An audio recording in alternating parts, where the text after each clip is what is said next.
Yucky Way is the place to be as the fans make their way into Fenway Park. It's Game 2 of the three-game series between the Rangers and the Red Sox. Welcome inside the broadcast booth, everybody. I'm Don Orsillo, as always joined by Jerry Remy. Welcome to Red Sox baseball. Well, the Red Sox with a nice victory here last night, and some important people started to get it going. Yeah, the Red Sox needed a boost offensively, and last night they certainly got that from a couple of guys. First of all, Mike Napoli picking up his 4th home run of the season on a hanging breaking ball, and then later on in the game, David Ortiz hitting his 6th home run of the season, and this is what the Red Sox really need. Now, they only scored 4 runs in the ball game last night, but the fact is seeing home runs come off the bat of both those guys is very important because the Red Sox are going to need that as the season goes on. We know that Ortiz is capable of hitting between 20 and 30 home runs, and the same for Mike Napoli, and maybe last night will get them going in that direction. But the Red Sox, the offense didn't score a lot of runs last night, but it certainly showed signs of improvement. Now the Red Sox hope to keep that improvement going tonight in Game 2 of the series. Little news here today in Boston. The general manager of the Boston Bruins is going to join us a little bit later on. We're back with more right after this.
New Audi A3 today. Dunkin' Donuts, America runs on Dunkin'. Toyota's website for deals via Toyota.com. Digital Federal Credit Union, see what DCU can save you. Nissan, get to Nissan's ride of your life for exciting performance and bonus cash. Shop ChooseNissan.com. Your local New England Ford dealers. And by Southwest Airlines, book your low fare now at Southwest.com. Welcome back to Fenway Park as we get ready for Game 2 of the series between the Red Sox and the Rangers. Welcome back inside the broadcast booth, everybody. I'm Don Orsillo.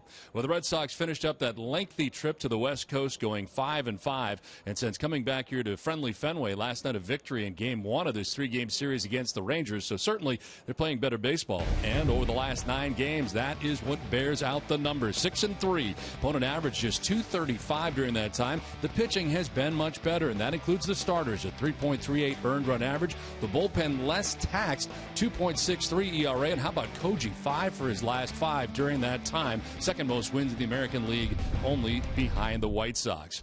Well, Gary Striesky's going to join us, and Gary, certainly a better night last night for some of the key guys, and certainly for Mike Napoli. Yeah, John Farrell saying he's going to let his core guys stay right there in that core and hopefully swing themselves out of the slump that they're currently in. Dio, you were on that flight back from Seattle to Boston. It's 6 hours. You can probably do a whole bunch of things, watch movies, sleep, read on that flight. How about Mike Napoli spending a big chunk of that flight home, meeting with his new quasi-hitting coach, Dustin Pedroia, and working out the kinks? Yesterday basically got in the cage and got my hands to go to that position, and it instantly made me feel better. Sure. I was able to track the ball longer and be able to see a pitch in the zone and fire on it. So it was just a thing that all of us teammates try to do is help each other out. we have one goal here is to try to win. And when we get everyone on the same page and going right, you know, we're going to be a good baseball team. We'll see if Mike Napoli can keep it going tonight. Joe Kelly's on the hill tonight. Last time out, 6 in the third, just giving up 1 run. He'll have the baseball. We come back here to Fenway for the first pitch. It's next.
Airlines. Book your low fare now at southwest.com.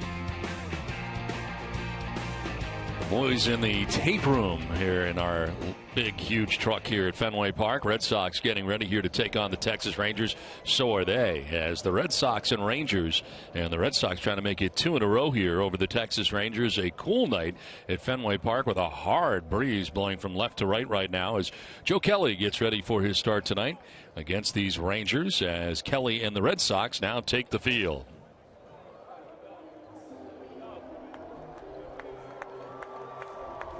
As they do, let's take a look at the Texas Rangers starting lineup. It's brought to you by your New England Chevy dealers.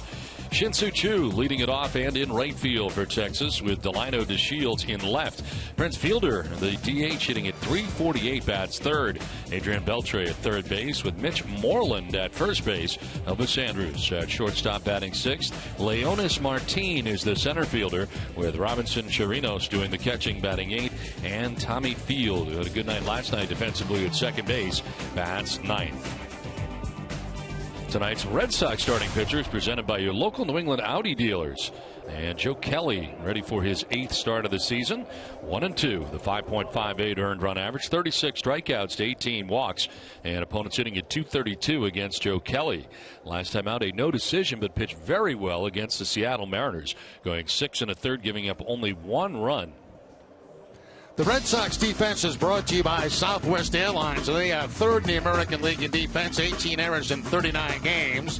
Brock Holt will be at third base. Xander Bogaerts the shortstop. Dustin Pedroia at second. Mike Napoli the first baseman. Left to right, Hanley Ramirez, Mookie Betts, and Daniel Nava. And Blake Swihart gets a start behind the plate, catching Joe Kelly. Tonight's umpiring crew is brought to you by Plain Ridge Park Casino, coming June 24th, the closest casino to Boston. Mike Winters, the crew chief, has got the plate tonight, calling the balls and strikes, with Mark Wegner at first base, Marty Foster at second base, and Mike Machlinski is the umpire at third. Where available, this telecast can be heard in Spanish by selecting the SAP button on your television remote. Enjoy the game. Buenas noches, amigos. Well, here are the weather conditions. 58 degrees and the breeze out to right at 19 miles per hour. Forecast mostly cloudy for the remainder of the night, although lots of blue skies to get this game started. Seems colder than 58 degrees, to be honest with you. Yeah, it's the wind blowing and blowing very hot, as you mentioned, out toward the bullpen area. So here is Joe Kelly to get it started. Shin-Soo Choo in on the left side. Rangers coming in with a 13-23 mark. They're 9.5 games back of the Houston Astros. And the first pitch of the ball game is in there for strike one, and we're underway. Choo hitting at 240, 6 homers and 17 runs batted in. Red Sox saw a lot of him when he was a member of the Cleveland Indians. The last time out we noticed with Joe Kelly, he was taking a little bit off of his fastball and gaining more control. Throw upwards to 97, 98 miles an hour without a problem, but it seemed like the control was a little bit out of whack, so he took a little bit off, and last time had very good fastball control. And a swing and a miss makes quick work of Choo. That was a 94-mile-an-hour fastball. First strikeout of the night for Kelly. And pretty much all in the same location. He stays away from Shin-Soo Choo. And that fastball just at the top of the strike zone, one you have to swing at because it's too close to take. So 1 down here in the first inning brings up Delino DeShields. 268, no homers, and 9 runs batted in. His dad, a 13-year major leaguer.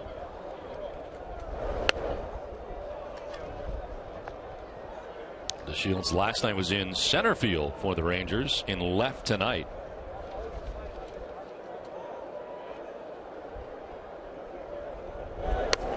On the corner, and it's a ball and a strike.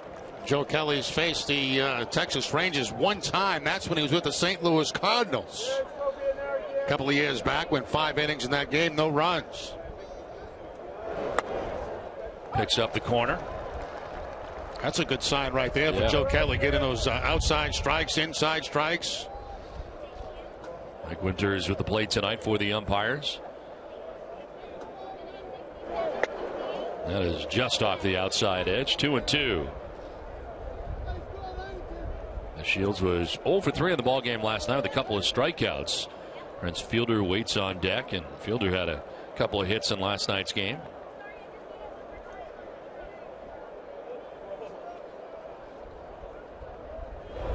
The Shields with kind of an emergency swing, fouling it off to the right out of play.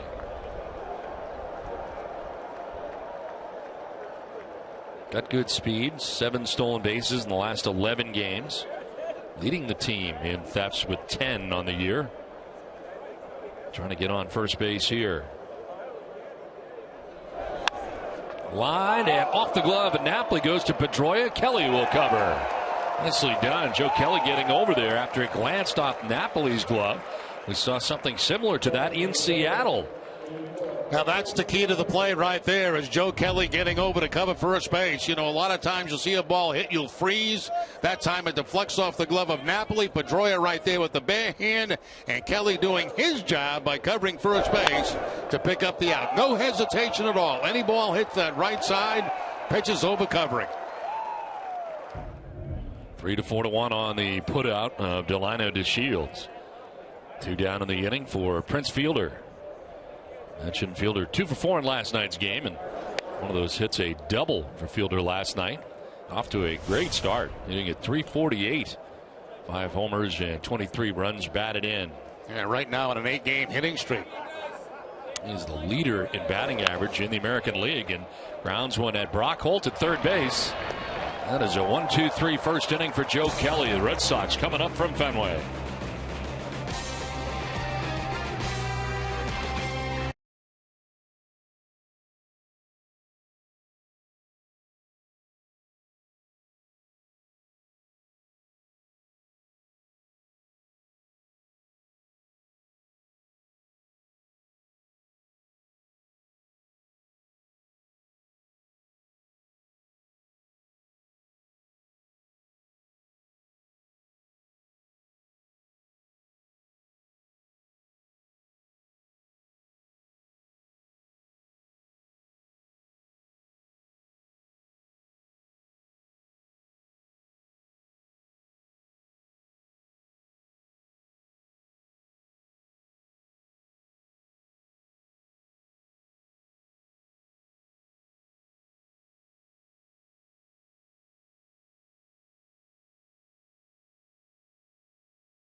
Let's check out the Red Sox starting lineup. It's brought to you by your Eastern Hyundai dealers. Leading it off and in center field is Mookie Betts with Dustin Pedroia at second base. David Ortiz, the DH, with Hanley Ramirez in left field. Mike Napoli at first base with Daniel Nava back in right batting sixth. Brock Holt getting the start at third base after Pablo Sandoval struck in the knee with a pitch in last night's game. Xander Bogaerts at short and Blake Swihart does the catching. Phil Klein zips one to the backstop. Rangers starting pitcher is presented by your New England Nissan dealers. 7th appearance of the year, first major league start, a 7.71 earned run average as a reliever. 3 strikeouts, 2 walks. Imagine the nerves are running pretty deep here for Phil Klein in this start tonight. So his numbers as a reliever, the major league level, 23 total relief appearances, 3.80 ERA, and opponents only hitting at 186 against him.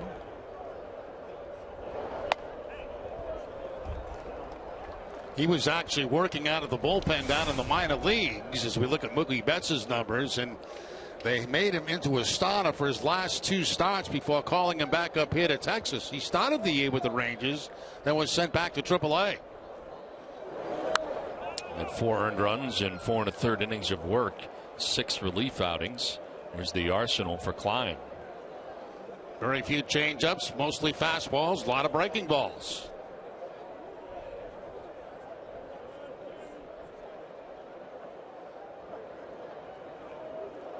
Sure made his major league debut in August for the Rangers.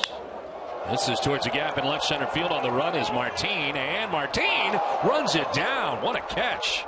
And he is banged up as he comes up, and he went into the wall out there as well, I believe, as he made a great running catch. Looked up and thought he had no chance. That looked like it was ticketed to the gap, but Martin runs it down somehow. Here's a good example. You see where he's playing. He's shading to the opposite field. He got an excellent jump on contact right there, and then bangs his knee into the wall after making the catch. He actually made the catch on the grass and just kept going right through the warning track to the wall. Terrific play to start off this game for the Rangers. So 1 down, and here is Dustin Pedroia. That's the one thing you hear from pitchers who come up to the major leagues for the first time. They're amazed by how good the major league defense is. Nobody's making that play at AAA right now. That he just had. You're exactly right, Don. Unless you're Jackie Bradley Jr., right. You know, down there before he got called up. Yep. And this is flip foul off to the right. We've actually talked about that many times, and I remember coming to the big leagues many moons ago, and that's the first thing I noticed, really, was the defense. It just took hits away that at the minor league level you had. Looked up, saw Martin in right center. Next thing you know, he's in left center and back by the track and the wall. 0-2 to Pedroia.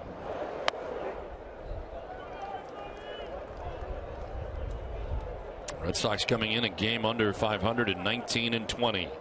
Their victory last night, finding themselves 2.5 games back of the New York Yankees.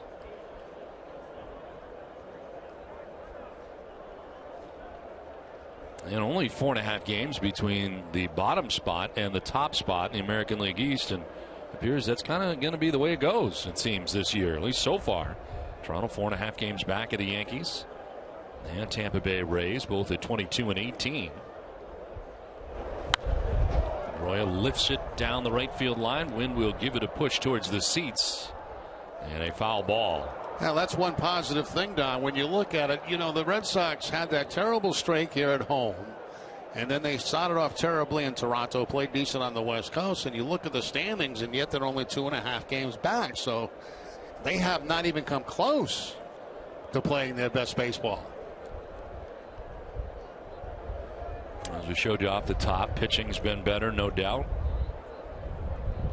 Starters going more deeply into games, and the relievers not as taxed as Pedroia with a healthy hack and a fastball up. He strikes out, 2 down in the inning. Tonight's Ranger defense is brought to you by DraftKings. They are 14th in the American League, 32 errors in 39 games. Adrian Beltre at third base, Elvis Andrus at shortstop, Tommy Field at second, Mitch Moreland at first. Left to right, Delano DeShields, Leonis Martin, and Shin-Soo Choo. Robinson Chirinos doing the catching for Klein. 2 down, David Ortiz. As the Rangers go into the familiar shift on the right side. It's the one David sees most of the time. And right into the shift it goes. Field in short right. Throws out David Ortiz, and it's a 1-2-3 first for Phil Klein through an inning without a score from Fenway.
At Fenway Park, all fans in attendance will receive a free Louis Tion bobblehead presented by Granite City Electric. Visit redsox.com/promos for more info and to purchase your tickets now.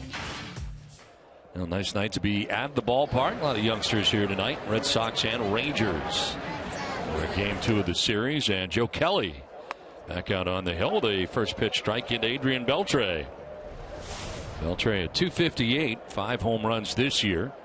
He's got his 400th home run. He's got 15 RBIs so far in the season.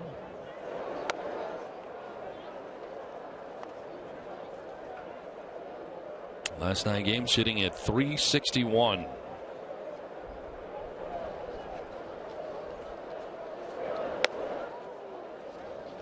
Exactly right, Don, about slowing things down. I did not see the game in Seattle, and Joe Kelly, last time I saw him was 97, 98. So far it's been 93, 94 with the fastball. This is sharply hit and into right field. Adrian Beltre taking it the other way, and first base runner of the night for either side is a base hit for Beltre. A 5-game hitting streak now for Beltre. He's 7 for his last 16. He gets the breaking ball this time away toward the end of the bat and gets it by Napoli at first base for the base hit.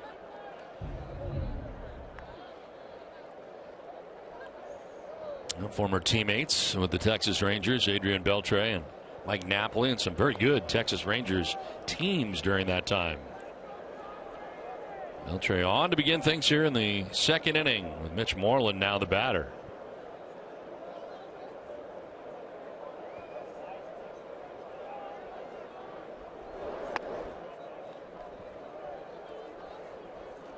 Moreland at .290 coming in with 2 homers and 12 runs batted in.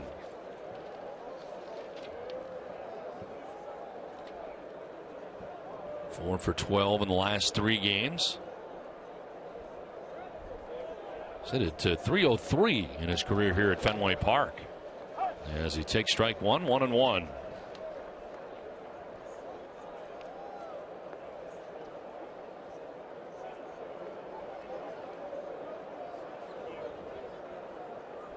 Moreland batting now with Elvis Andrus waiting on deck. In there for a strike, and it's 1-2. A good movement on that fastball from Joe Kelly. Moreland thought the ball was going to be inside, had a little tail on it, and picked up the inside corner.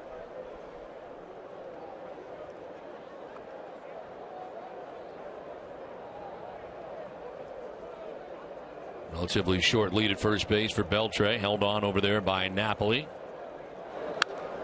Late swing by Moreland as he fouls back the 95-mile-an-hour fastball. In 20 total games against the Red Sox, Mitch Moreland hitting at .338 in his career against Boston. Prior to last night, though, the Red Sox had not seen the Rangers since May of last year.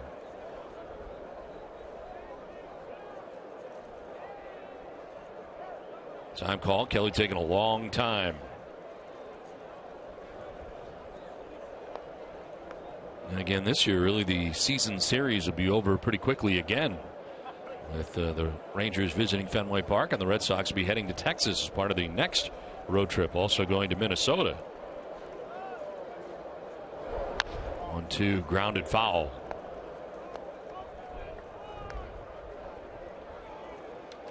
Jeff Bannister, the new manager for the Texas Rangers this season.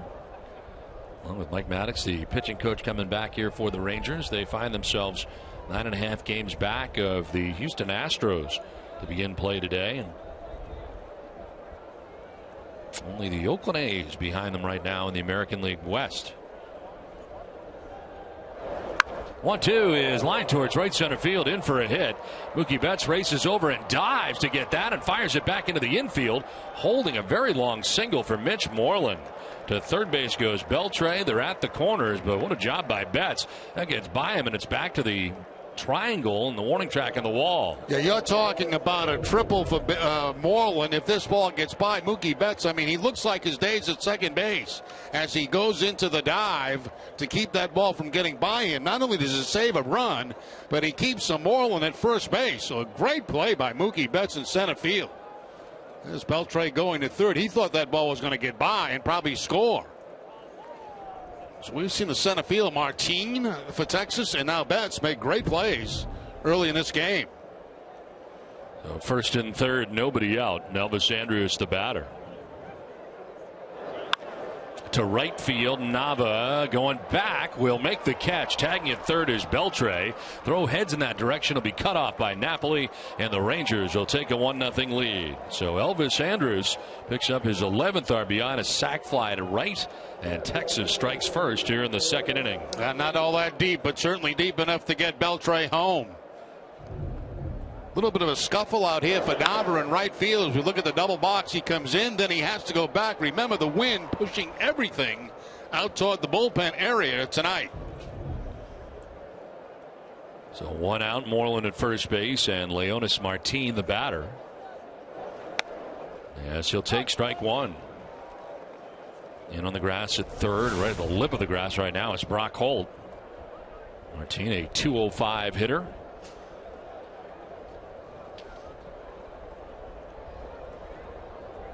Had a pinch hit home run on Tuesday for the Rangers. Now grounded back to Kelly. He's going to go to second for one, on to first. Not with Martin's speed. He beats it out. But Moreland is retired at second base. Kelly threw a seed to second base to Xander Bogaerts for the force out of Moreland. Now, Joe Kelly is a very good athlete. Feel his position very well as he pops off here. And it looked like it might be a double play, but then you look down the line, you see Martin running, and he's got great speed. So two down, Martin at first, and here's Robinson Chirinos. Chirinos at 188, 3 homers and 14 runs batted in.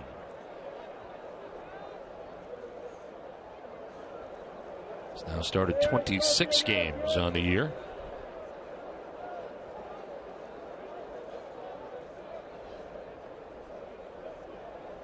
Martin making a wardrobe change as he's at first base. 6 steals on the season, been caught 3 times.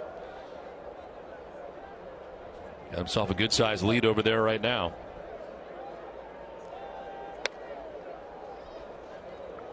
Kelly just missing off the outside edge. Rangers are third in the American League in steals so far this season. Chirinos has heated it up at the plate lately.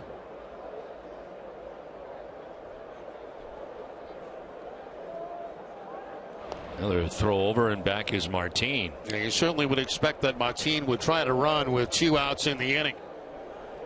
Try to get himself in the scoring position.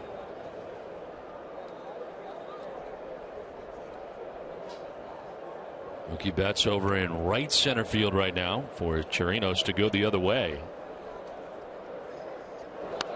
Snap throw to first, and out at first base is Martin. Swihart able to get him and end the inning. The Rangers get a run and lead it 1-0.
On there at first base. Well, he started towards second base, as you can see, did Martin, and he was indecisive whether to go back feet first or slide. And when in doubt, always slide back. That surprised him. Never did get back. Never did get back to the bag. So good heads-up play by Swihart, recognizing that, recognize him faking towards second. That'll induce a throw to first base. Hanley Ramirez batting here. Mike Napoli, Daniel Nava expected in the inning. Red Sox trailing 1-0 as they come to bat here in the second.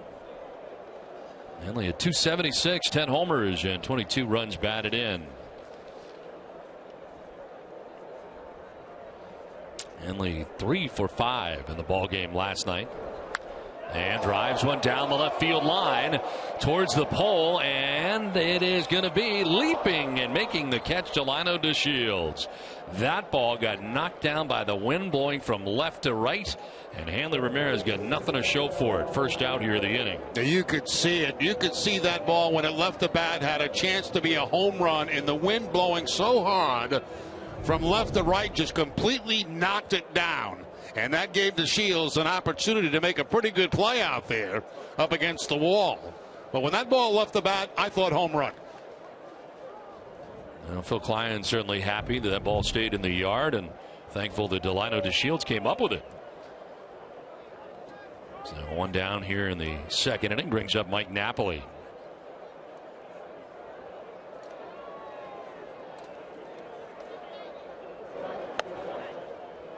He'll take strike one. Napoli hoping that he turned some sort of corner here last night with a couple of hits.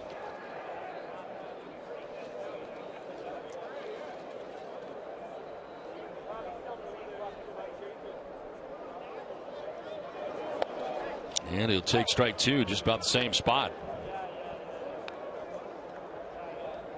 Since the 25th of April, 4 homers, 11 RBIs for Napoli.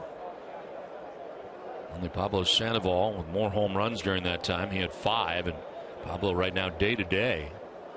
Fortunately, no fracture after being hit with a 94-mile-an-hour fastball. Napoli, an 0-2 pitch that he just goes with and takes it the other way. Certainly a good sign there for Napoli. A 1-out base hit as we check in with Gary. Guys, Mike Napoli hopefully turning that corner, and maybe thanks in large part, or at least a small part, to that plane ride from Seattle to Boston. He and Dustin Pedroia were actually reviewing film, and you would think that, you know, this guy's a veteran in the league. He's been doing it for however many years. He'd probably be set in his ways in terms of his stance, his hand position, but he was saying upon review of that tape, he was realizing that his hands, in his words, weren't in the normal firing position that he was used to in his base. It really wasn't set to what he was used to, so he was making those adjustments to get back to what he was used to doing, being a power hitter. He was saying he was too worried about dinking and dunking, singles and doubles, and he needs to get back to putting his hands in the firing position and being the power hitter that we know he can be. Well, certainly whatever he is changing is working right now. Well, it was nice to see there down in the count and taking a breaking ball that was away from him and taking it to the opposite field. We saw him do that a lot last year with 2 strikes. We'll take one more look at the swing. This ball's going to be a breaking ball away and just kind of reaches out and punches it to the opposite field. I mean, that's a nasty pitch. That pitch is a couple of inches off the outside part of the plate. That pitch was a pitch that he was striking out on a lot, and now is not. Trying to stay away from him. 0-2, and he just goes with it the other way. Now Nava will take the strike. It's 1-2. The struggles have continued, hitting at 151. 0 for 3 in last night's game before being hit for.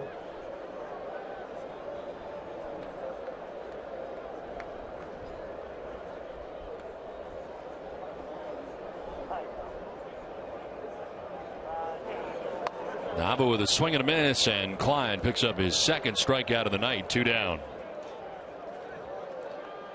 It's time to vote for your Red Sox All-Stars. Support your favorite Red Sox stars by going on redsox.com today to vote. It's almost getting to be that time again. It's already that time? Yeah. Well, May 20th. Still got some time, but it's time to vote. What, do we got a gremlin between us right now? I looked down and I saw a gremlin. I believe they're referred to as A2s in the business. 2 outs as Mike Napoli aboard at first base. Brock Holt, the batter. In there for a strike. Chris Nicini, our A2 extraordinaire, preparing for our guest that is coming next half inning. Scared me. I turned around. Yes, and no. This guy down below us. Now he's gone away. He's going away. He's back up top.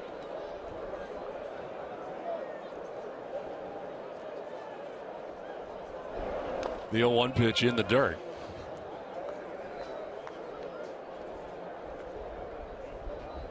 So in between innings, Jerry, we got to open this window. That's correct. It's going to be a big deal because the wind is blowing really, really hard. Right now we're in the friendly confines, warm, comfortable. No one else seems to be doing what we're doing, but we're different. Check swing, foul. Yeah, I guess you could call it that. Yeah. Yeah. Yep.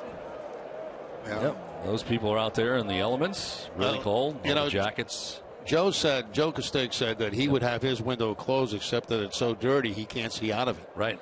We can see out of ours. We see great out of ours. Terrific. And in fact, I think the shot from center field looks good through the window. Really good. Really. I don't see a problem. I don't see it. 1-2 pitch very high. 2-2. Not bad. I mean, it's a little fuzzy. I mean, is it fuzzy? I see you good. That's all that matters. Yeah, there is a reflection. No, I see when you turn that way, you can see you great. Yeah, that's good. I like it. Yeah. So I don't think we need to open the window in between innings. 2-2 pitch. That is close and framed by Chirinos. An extra look there for Mike Winters.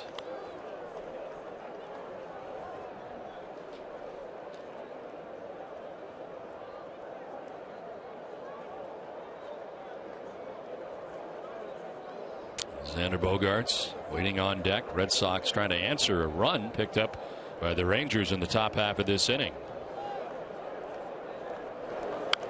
Fouled off to the left and out of play. We were talking about Pablo Sandoval earlier. Of course, Brock Holt getting the start tonight. He is very fortunate he didn't have more damage to that knee. He didn't get it square on the knee. It was just slightly off to the side on the bone, and has a pretty severe bone bruise after getting hit last night. 94 miles an hour in the fastball from Freeman. Nowhere to go there for Pablo. Now Holt will lift it down the left field line to Shields on the move, and Delano to Shields runs over and makes the catch. A couple of good catches in the inning for DeShields. The new general manager of your Boston Bruins will join us when we come back.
Over the Red Sox, we head to the third. As promised, the new general manager of the Boston Bruins, Don Sweeney. Congratulations, Thanks, Don. I appreciate it. Right, Don. Jerry. A big day today for the Bruins, and of course the big news coming out today. And your thoughts on taking over the job at this point and really wanting to do this. I mean, you were Bruin 15 years, and here you are now the general manager of the Boston Bruins. Yeah, I wouldn't have scripted it that way and thought about it that way when I first started out. I was in this city and been in this New England area for a long time, and had been a Boston Bruins fan for a long period of time, and had the good fortune of playing in the vast majority of my career here. And then had an opportunity to go back in a completely different capacity from a development standpoint, and really, really enjoyed it. The role for me continued to evolve, and I was fortunate that Peter Chiarelli gave me a lot of responsibility and sort of got that inkling that maybe I'd one day have the opportunity, and if somebody had that confidence in me. And today, as excited I am, I understand it's a humbling thing to also stand up there and realize you're one of 8 general managers to represent a very historic franchise, and I'm proud of that today and looking forward to the challenge. And that's really the key to it too. Is you've had so much experience at other facets of the game of hockey. It's not like just somebody coming in and being general manager. You've worked your way up the ladder. You've met many different jobs, and I imagine that gives you some sort of a comfort level going into this job. Well, I hope so. I've certainly seen things from a completely wide spectrum, and obviously I have a locker room lens that I talk about. Being a former player, being able to communicate now with players directly, which is very, very important. We talked a lot about today about the youth integration and getting that into our lineup as you're in a salary cap era. Having communication with coaches that I spent a great deal of time with down in Providence, and the great guys that have done a fantastic job there. And obviously the stage is bigger, and you're going through it. At some point in time, everybody's a rookie general manager, and I'm going to have to learn on the job in that respect, but hopefully I can communicate effectively, as I think it's been a strength of mine, and continue to do what's necessary. This is driven out towards deep left center field, and that ball is gone into the monster seats. Robinson Chirinos with a home run here off Joe Kelly, puts the Texas Rangers on top 2-0. Well, Chirinos had been at the plate when Leonis Martin was picked off last inning, and now he homers to begin the third. Yeah, probably glad that he did get picked off. He gets a new chance at the plate. He gets a fastball down and away, and against that wind hits it into the monster seats, the second row of the monster seats here at Fenway. So Chirinos picking up his 4th home run of the season. 6th home run allowed by Joe Kelly. Tommy Field, the batter. You're visiting with Don Sweeney, and Don, I know the very first question you got today, and I guess it was predictable, was about your head coach, Claude Julien. And as of right now, as things stand here today, he is still your coach of the Boston Bruins. Oh, very much so. And I've been on record as saying that I have a tremendous deal of respect for Claude and what he brings to the table. We've had a lot of success with him at the helm, and I'm looking forward to having conversations which certainly take a different turn now, being in a general manager's position as opposed to talking to him as a candidate previous to this. And we have some areas that we need to get better at, and my initial talks with him was he's open and flexible to exploring those things, and we're going to have some pushback in some areas and things that we're going to have to work through, but hopefully we get beyond that and we can move forward, because I think a lot of them as a coach, and if we can't, then I have to make a different decision. But as of today, I certainly have a lot of respect, and I'm looking forward to having those discussions. Do you envision a much different style of hockey moving forward than what we've seen? No, I think the structure piece, the accountability piece that Claude and our group, that's been instilled in our group, is foundational. The one goal games you see every night in the National Hockey League in the playoffs, they're not going away. But I think we have to have the ability to create anxiety in other teams and play a little bit more aggressively to be able to produce offensively. Your relationship with Cam Neely, obviously played with him in the past, now worked with him for a number of years. What's that going to be like moving forward now, as you guys have now in different positions, really, now with you as the general manager for him? Well, I mean, certain people have certainly brought up our friendship and whether or not that was going to be an easy decision for him to make. He went through an exhaustive process to pick what he felt was the best candidate. I'm fortunate that it fell my way. The institutional knowledge, I think, played a lot to do with that, and what I have done through the organization through the years. I have a great deal of respect for Cam as a person, obviously, and what he has done. He's learned the business side of things and put himself in a position. He surrounds himself with people that are going to challenge him. He's certainly going to push back when he's going to protect the interests of the hockey club, and I understand that. I'm going to have to convey an argument, that will make the decision the right one and for the right reasons, and I think that's healthy to have a balance there. Opposed to the general manager making reactionary decisions at times that you sometimes get put in those situations that you want to have a different set of eyes to help you evaluate those things, and I think Cam's extremely healthy about that. I do understand the competitiveness of Cam Neely. I've been sitting beside it, and I understand, what he commands in a locker room and what he expects guys to want to do to go out in the ice. So that part of it's not going away. That's a little different challenge, isn't it, from being a player to the position you're in now? I mean, as a player, you're worried about yourself. You're worried about wins and losses for the team, obviously. Now you've got a whole organization that you have to worry about. Yeah, you're right, Jerry. As a player, you kind of live in the moment. The wheel turns a little quicker as a player. You go out the next day and the next shift in hockey, and you're able to try and turn that table around a little bit, turn the momentum around in your favor. The wheel turns a lot slower. As a management, you certainly have to have perspective and maintain balance there. Now, Joe Kelly just took one off the hand, ill-advised, going up with the hand. It deflects off of him and out to shortstop. And he appears to be in some pain. Looks like the forearm area, maybe the wrist. Just threw that arm up. You see so many pitchers do it, and it deflected out to short. I was taking another look at it on a grounding ball. Back to the mound, goes up with the bare hand. It looks like it caught him right off the around the finger area. Shaking his hand, and then drops his head as he walks to the side of the mound. He's going to try a couple of warm-up throws now. I would expect that he's probably going to be okay.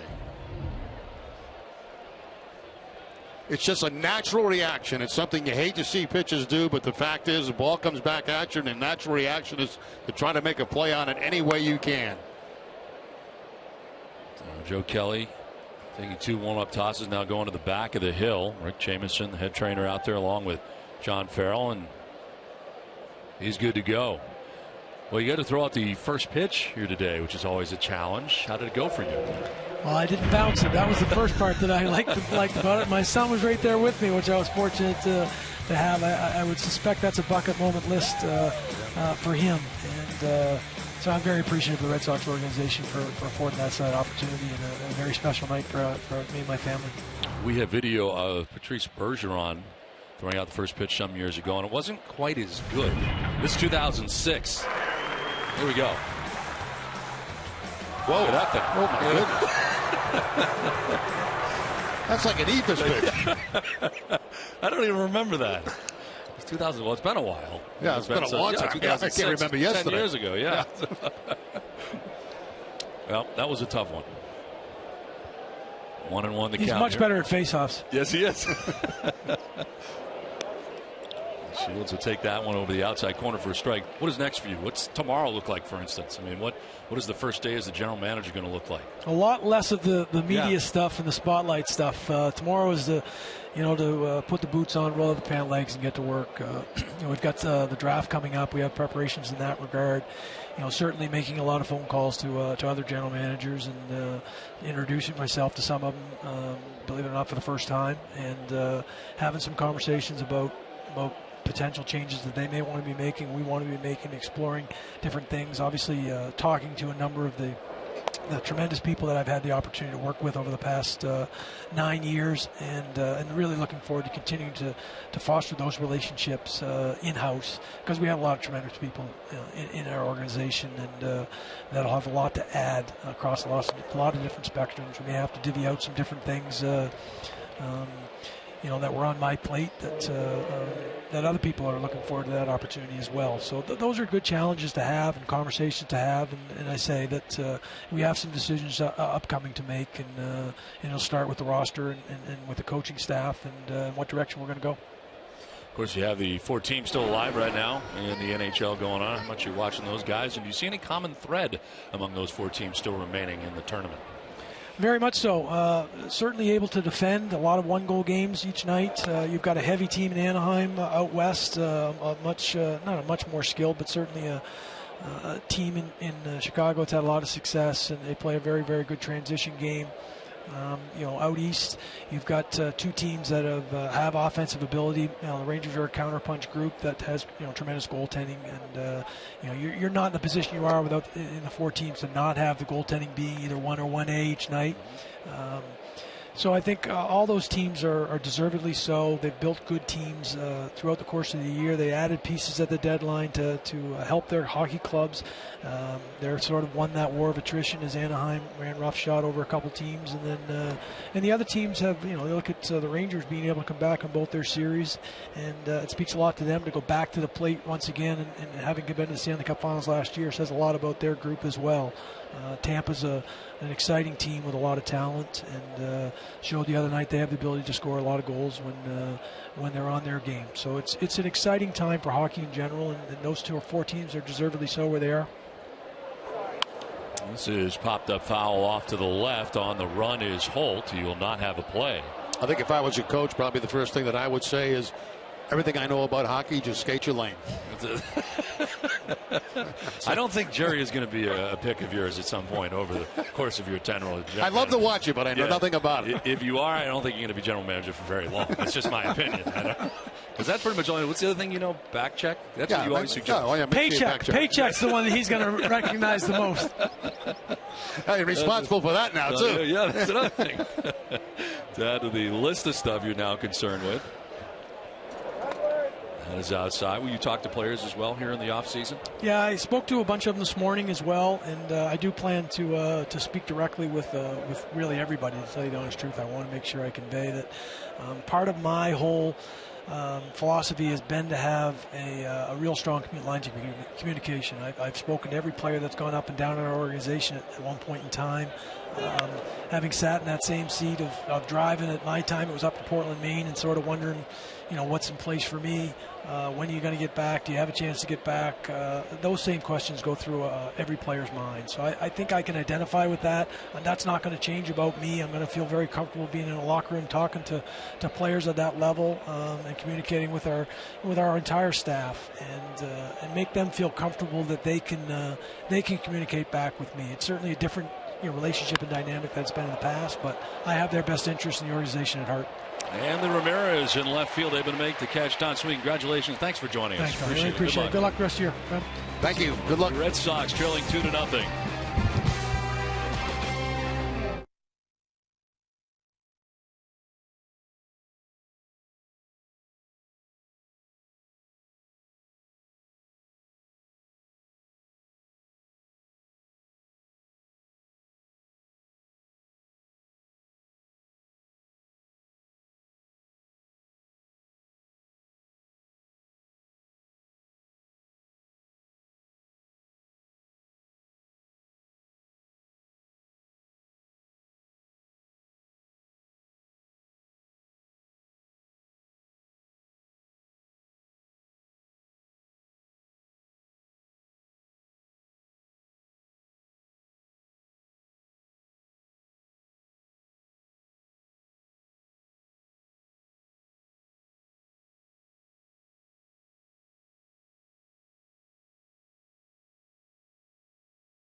Coors Light, all 11 of Boston wins dating back to April 21st have been by 3 runs or less. It is Boston's longest streak of that kind within a season since the team's final 11 wins of the 2000 season. Well, it seemed that way, and I guess we're not imagining things as it turns out. Some tight contests, and Koju Ihara coming in last night to get another save. Xander Bogaerts to be followed by Blake Swihart and Mookie Betts. Red Sox trailing tonight 2-0 as they bat here in the home half of the 3rd inning. And there's a grounder to third, a tough hop, but picked by Beltre off to the side, and he slings it to first. It looked like he came off the bag. Yeah, I don't think he kept his foot on the bag. I think the Red Sox are going to look at this. It's a heck of a play by Mitch Moreland at first base, but it did look like he did come off that first base bag. Here's the play by Beltre, playing it behind him. Now the throw's going to be in the dirt. Now watch the first baseman's foot. They are not going to challenge it. No, it looks like he kept it on there and then pulled himself off the bag. Yep, right there. A good call by the umpire. Now one down here in the 3rd inning is Bogaerts retired and brings up Blake Swihart.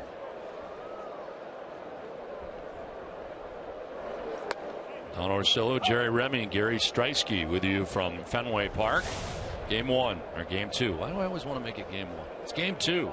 Yeah, a 3-game series. Kind of a first game guy. Yeah, it's game 2 of a 3-game series between the Red Sox and the Rangers. And it is 2-0 the Texas Rangers. If you're wondering why I'm doing all that, it's because it's the top of the hour. Yeah, well, next time you hear Don do that will be 9 o'clock. 9 o'clock will be the next time you hear me do that. Known as a reset in the biz. And again, congratulations to Don Sweeney, and thank him for joining us here in this game tonight. Wish him the best of luck. It'll be very interesting. See what happens coming up here in this next Bruins season. First everything that takes place in the offseason. In the air, down the left field line, and foul. Now, Boston-based daily fantasy company DraftKings.com, the official daily fantasy partner, your Boston Red Sox, is giving out $300 million in cash prizes. Enter promo code NESSN to play for free.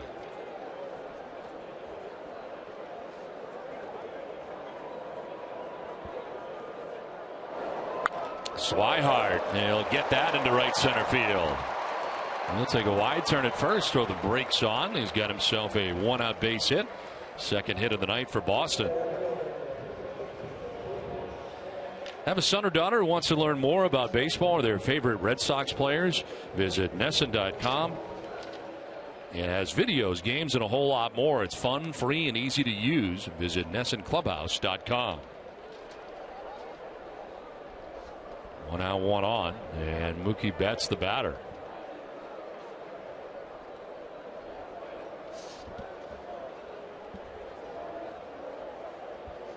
Lead at first for Blake Swihart. And a pitch running in on the hands of Mookie Betts. The pitch that Swihart hit for a single was a changeup. There's only been a couple thrown, maybe 2 so far in this game by Phil Klein. Swihart picked one and took it up the middle for the base hit.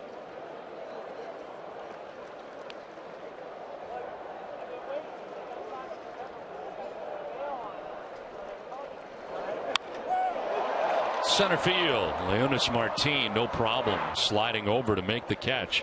2 down, Swihart back to the bag at first.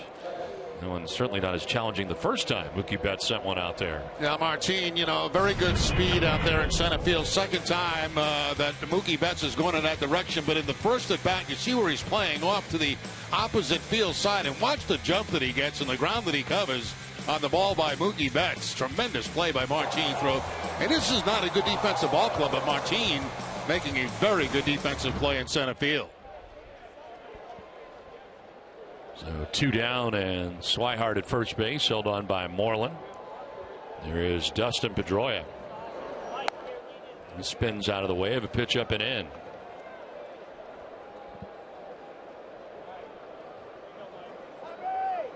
Pedroia struck out swinging in the first inning, 0 for 1.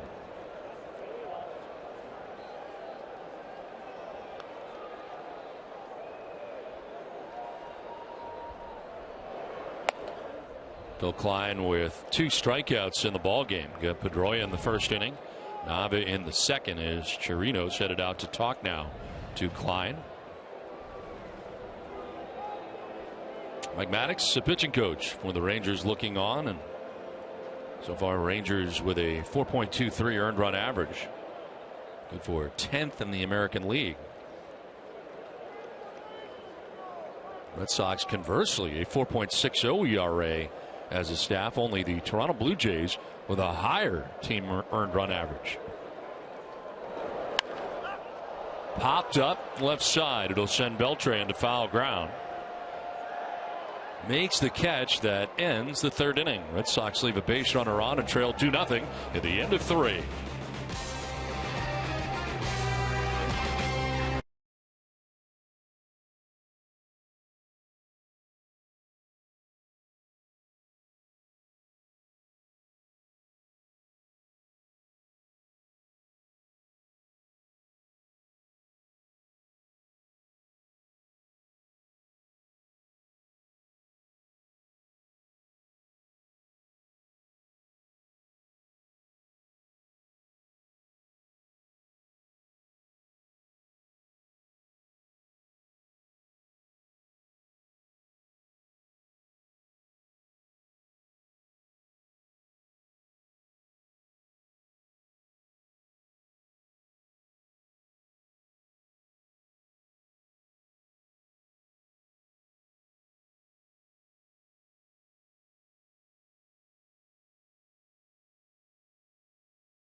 here for you, days, nights, and doubleheaders. To see why we've been named the #1 SBA lender in New England, visit easternbank.com/smallbiz.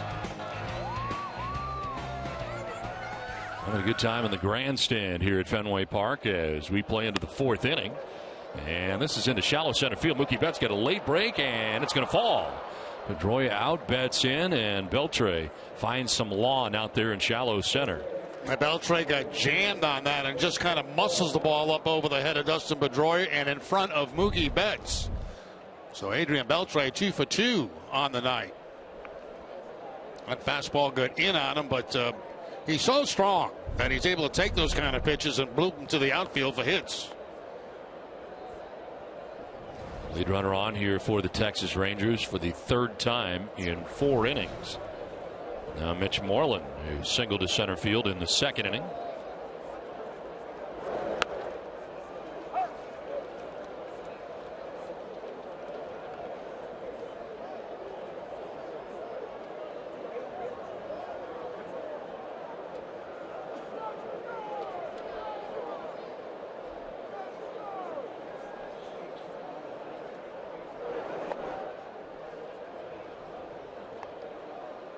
Moreland last year for the Texas Rangers, hitting at .244 in 52 games.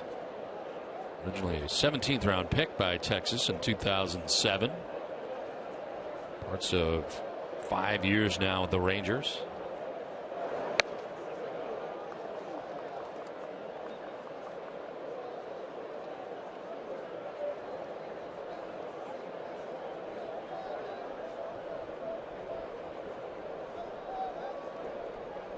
Doing the majority of the playing at first base for the Texas Rangers, with Prince Fielder DHing.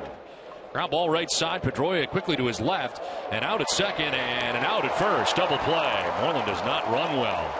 4-6-3 in the Twin killing. 2 down. Good changeup by Joe Kelly to induce this ground ball. It was a changeup away from Moreland. He tries to hook it and pull it.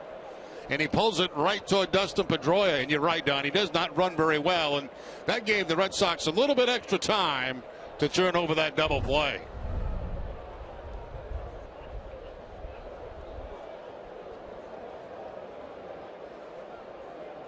Two down here in the 4th inning. 3rd time that Moreland has grounded into a double play on the season. Elvis Andrus with a sacrifice fly in the 2nd inning, picked up his 11th RBI of the year and gave the Rangers a 1-0 advantage at the time. They now lead 2-0. Robinson Chirinos with a home run in the 3rd.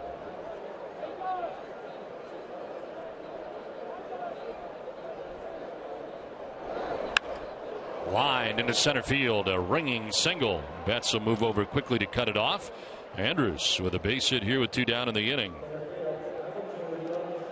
Red Sox suites and premium packages provide a VIP experience for you and your guests. Call 877-RED-SOX-9 or email premiumsales@redsox.com for more information. So 2 down, Andrus at first base, and it brings up Leonis Martin.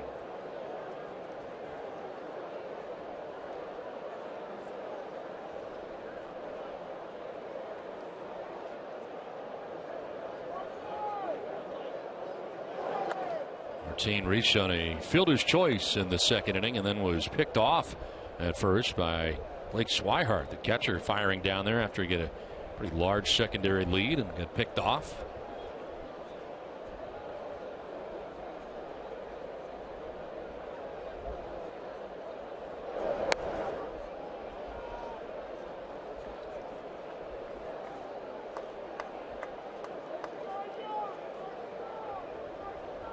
Yankees with a 2-1 lead so far tonight in Washington. They're in the 4th inning.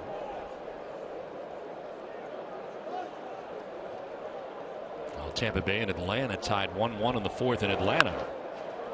There's a pop-up into shallow left. Bogart's out. Ramirez in. Bogart's calling and catching the final out of the top of the 4th inning. Through 3.5, it's 2-0 Texas.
Bank will be sharing business tips, stories of inspiration, and other ways to make every day a big day for your small business. Celebrate with us at easternbank.com/smallbiz. Twilight here at Fenway Park right now. Tough on fly balls at this stage of the night as David Ortiz comes to bat. Ortiz, Hanley Ramirez, and Mike Napoli scheduled to bat. Red Sox with work to do as Ortiz fouls it back to the screen. David grounded out to Tommy Fields, second baseman, back in the first inning. And so far so good for Phil Klein in his first major league start after being a reliever. He's given up only 2 hits through the first 3 innings. Second time through Red Sox order. Did he go? They check. No, he did not, says Mike Michlinski. Tonight's key matchup is brought to you by Honda. Start something special with a great deal on a Honda, which pays safely via hit or walk in all 16 home games so far. Batting .345 along the way. 4th best on base percentage in the American League at .424.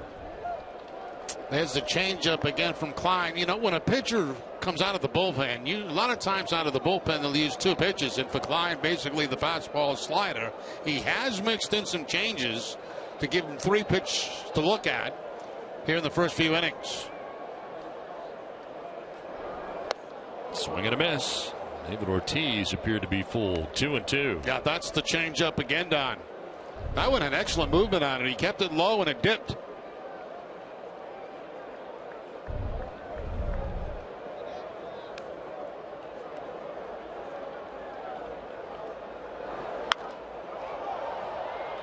David upset. He fouls it off. 2-2.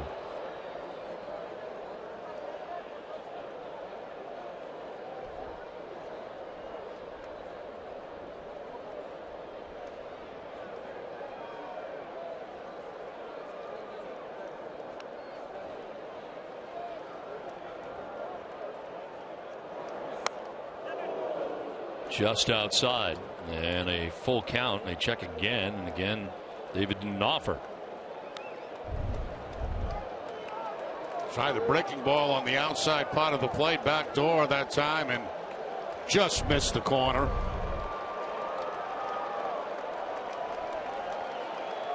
And the Ramirez on deck, a payoff pitch.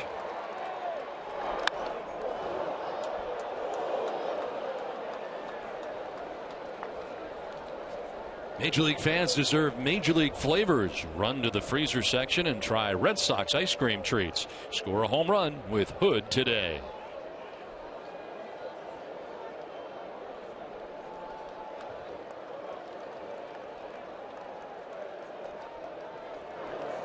Ortiz pops it up, foul ground. Chirinos coming back, but he won't have a play. 3 rows deep and out of his reach.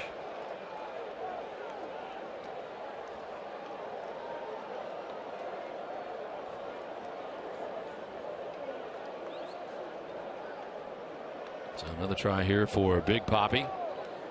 3-2 the count.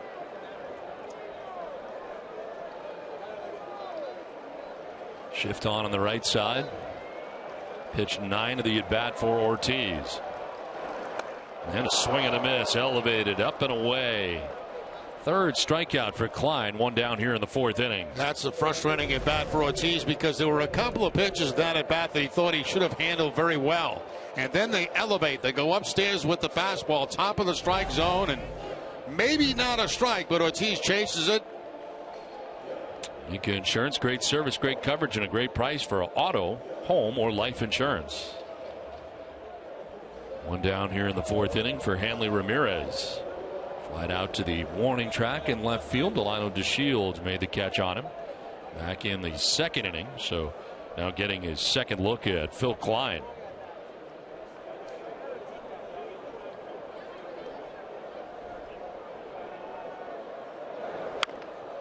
On the ground this time, and it's Adrian Beltre.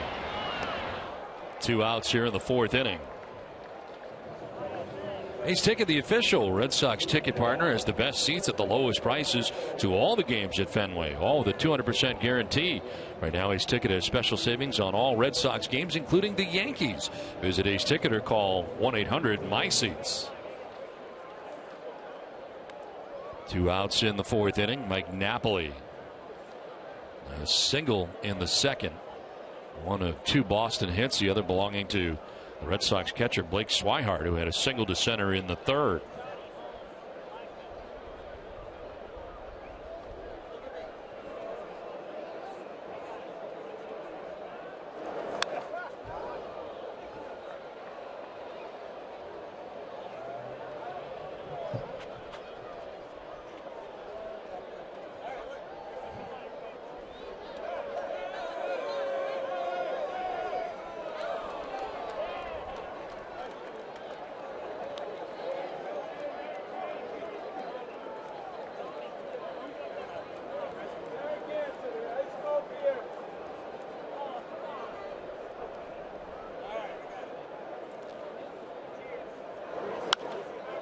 In the air, foul off to the right, out of play. Tonight's suits are designed by Joseph Abood, custom made in the USA from fine Italian fabrics, now available at Men's Warehouse.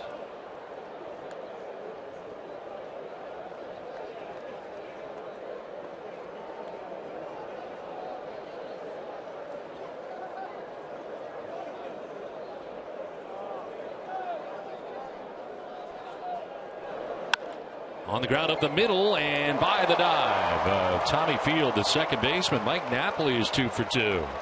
Whether he has fixed something or not, Jerry, I don't know, but this is for sure. He's starting to hit it up. Now that's what the Red Sox need. You know, we kind of talked about that in the open, how they need David and they need Napoli and they need Hanley and they need guys like that to bring some production to this offense. And it's a good sign. Last night, Napoli with a couple of hits, 2 tonight, 1 to the opposite field, 1 up the middle. I mean, is it possible? I mean, as a guy, can you see one thing that can change things? Absolutely. You know, in today's game with so much video, you can look back at when you were swinging the bat well.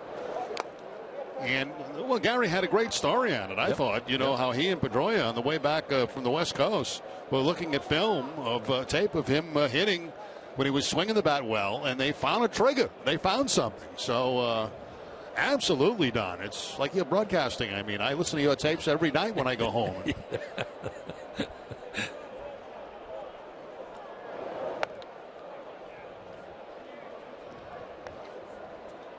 Ball and a strike here to Daniel Nava. I don't go to sleep, as a matter of fact, until I hear Bill of the Cap high. I think what you're trying to tell me is, and I've been told this before, that I put people to sleep.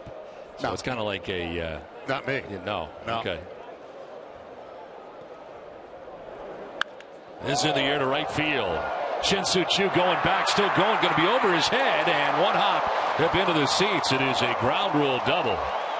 So Napoli will be stopped at third base, and Nava's got himself a double, and that's costly because Napoli would have scored if it banged around out there by the 380 marker, but instead it's second and third now with 2 outs. The good and the bad. The good part right here is the hard hit ball by Daniel Nava, which is good for him. The bad part, it bounces up into the bullpen, and it cost the Red Sox to run because there's no question Napoli would have scored had that ball stayed in play. Now you need a clutch 2-out base hit.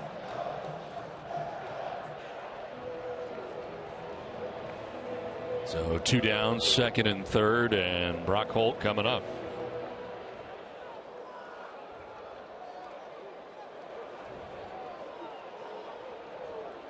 Brock Holt flied out to left field in the second inning, 0 for 1.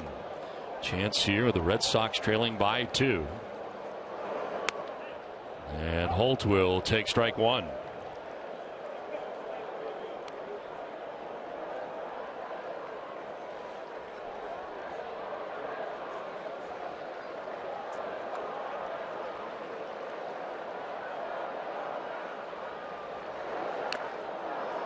Foul tipped 0-2.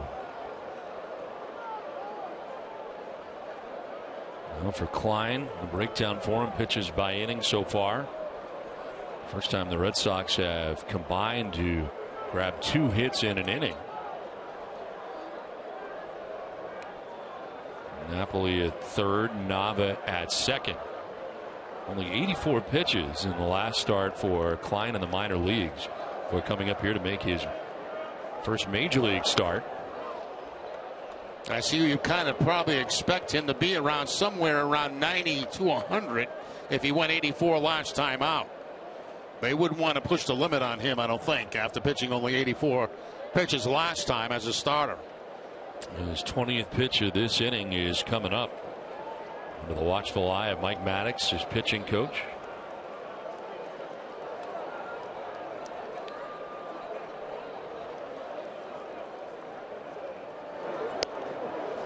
Throw to third, and safe is Napoli, having to get back to the bag.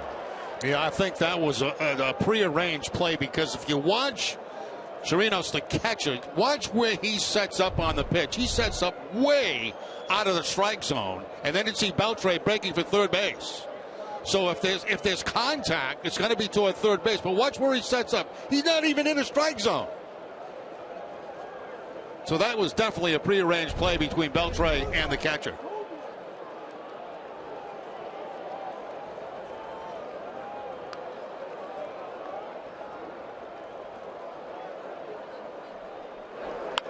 Holt pops it up. Beltre ranging back into foul grounds, get a play, and he makes it. Turns out to be in fair ground, and it ends the inning. Red Sox strand a pair in scoring position and trail 2-0.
Steve Lyons will break down Joe Kelly's start, and you'll hear from the Sox right-hander. Whatever, whenever, wherever. Who but W.B. Mason? Kind of a clown show as we move along to the 5th inning. 2-0, Rangers on top. There's a Red Nose Day coming up. Is that today or tomorrow? I don't know. I think it's tomorrow. It's Red Nose Day.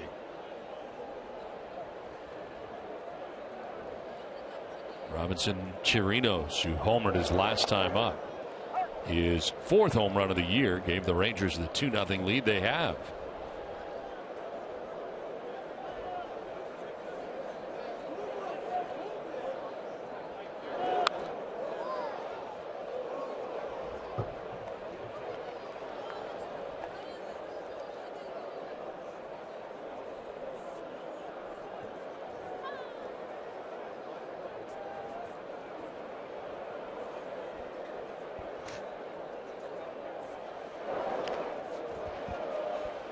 Swinging a foul tip, but apparently didn't foul tip it. He is thrown out. Got away briefly from Swihart. Blake throws him out. That is the third strikeout for Joe Kelly and the first out of the 5th inning. Saturday on Dining Playbook, Billy makes tacos with the chef from New Loco Taqueria in South Boston. And Jenny talks to Red Sox pitcher Joe Kelly about his cooking skills. Catch all that and more on Dining Playbook Saturday morning at 9.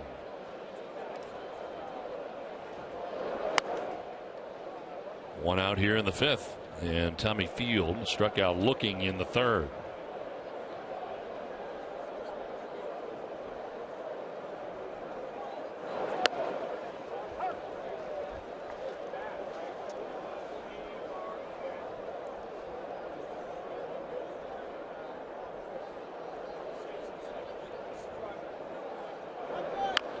Field rolls it over foul, down 1-2.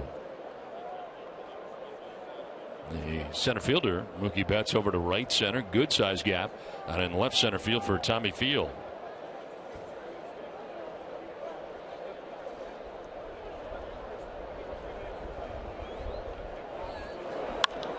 Fly ball to right field. Nava has it sized up out there in right.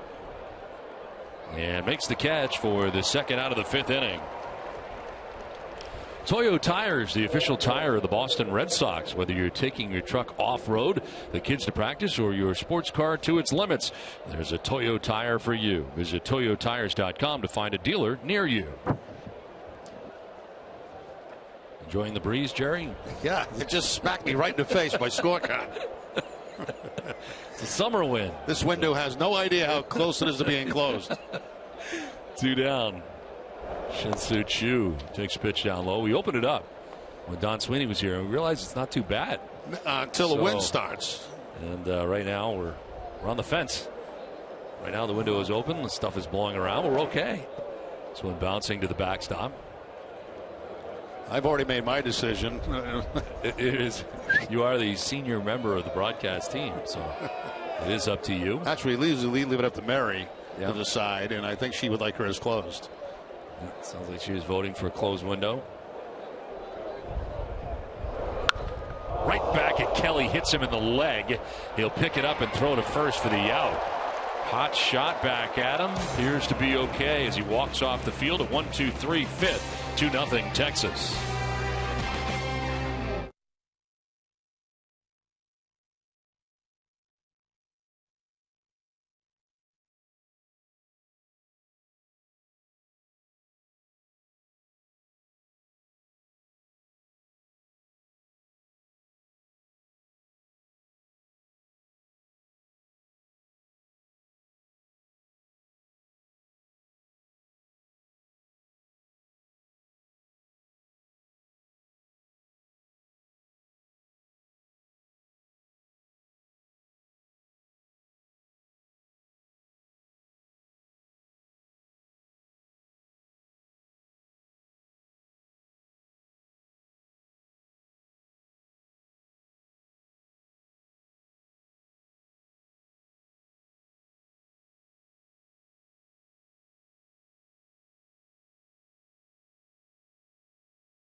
Airlines. Book your low fare now at southwest.com.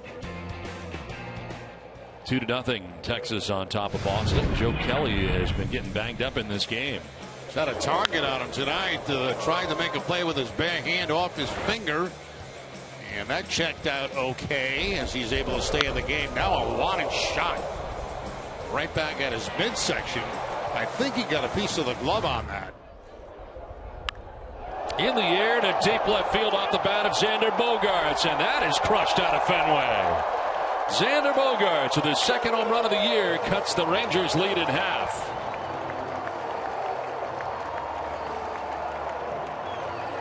What a blast that was right out of the yard. That was a no-doubter.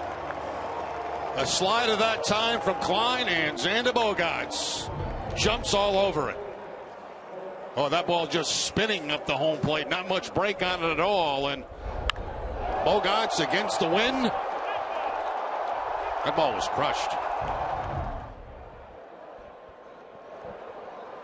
First run of the night for Boston. Now Blake Swihart has one of the hits of the Red Sox in the game tonight. Single to center field.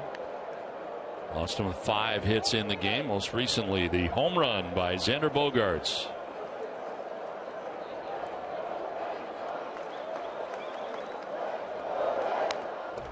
Swihart fouling it back, 1-1.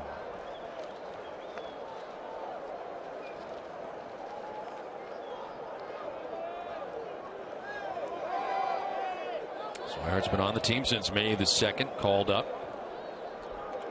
Start of the year as a member of the Pawtucket Red Sox, 23-year-old, as he takes strike 2.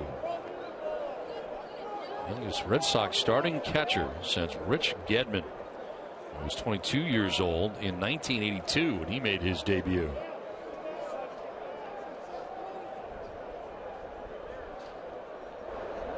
Swing and a miss, and Swihart strikes out. It's the 4th strikeout for Klein. 1 down. Once again, the slider from Klein. It's not a big breaking slider. It's almost like in between a cut fastball and a slider. Down and in, inside part of the plate, and no contact by Swihart.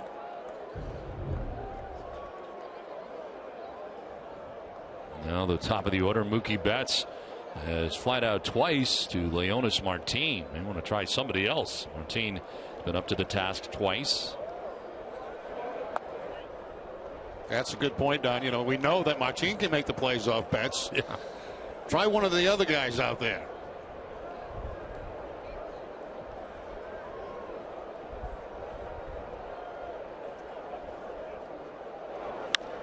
This is driven out to deep left center field. Martin again back there to the warning track, and again makes the catch in front of the wall. He did not hear us, Jerry. No, he did not. He's not paying any attention to us at all. 2 down here in the 5th. Well, after tonight's Red Sox game on NESN, Jack Edwards goes one-on-one with new Bruins GM Don Sweeney, and hear Roger Goodell's latest comments on Deflategate. And that's tonight on NESN Sports Today, presented by People's United Bank. See what know-how can do.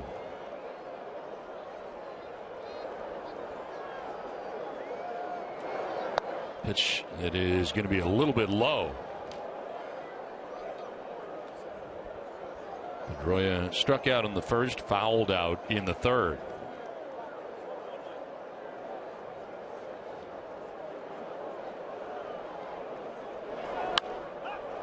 Popped up, foul ground. Mitch Moreland ranging over, still going, and he makes the catch in front of the photographer's well.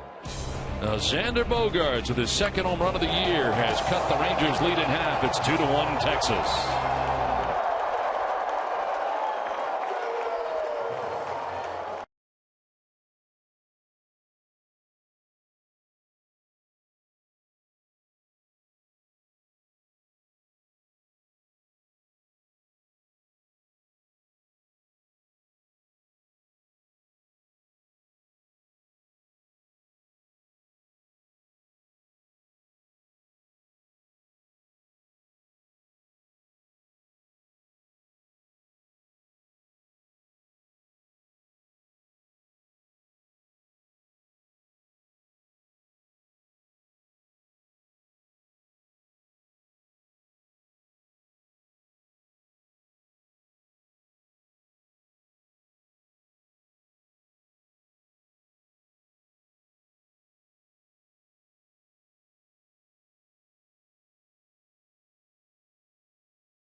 they live and work. Thousands of kids have had the chance to catch a free Sox game thanks to Dunkin' Donuts. Tonight we welcome the Silver Lake Regional High School Best Buddies program from Kingston, Mass. to historic Fenway Park. Dunkin' Donuts, committed to the community. First pitch strike unloaded by Joe Kelly into the 6th inning and back out on the mound. His team has a run thanks to the home run by Xander Bogaerts in the bottom of the 5th. Lino DeShields with a soft ground ball. It's going to be cut off by Brock Holt. A nice play. Good stretch on the other side, too, by Napoli. And that was really the only shot the Red Sox had there. Holt cuts it off and gets DeShields, who can run well. That ball gets by Holt, and there's no chance to make a play at first base. And also give credit to Napoli. You know, sometimes first basemen get in the habit of stretching too soon. And when you do that, it can throw you off on a throw like that. But Napoli, good position right there, and then is able to make the stretch out to his right to get the out. The first out of the 6th inning. And here is Prince Fielder. Certainly the tough part of this order. Fielder then Beltre as Prince jumps back out of the way of a pitch down and in.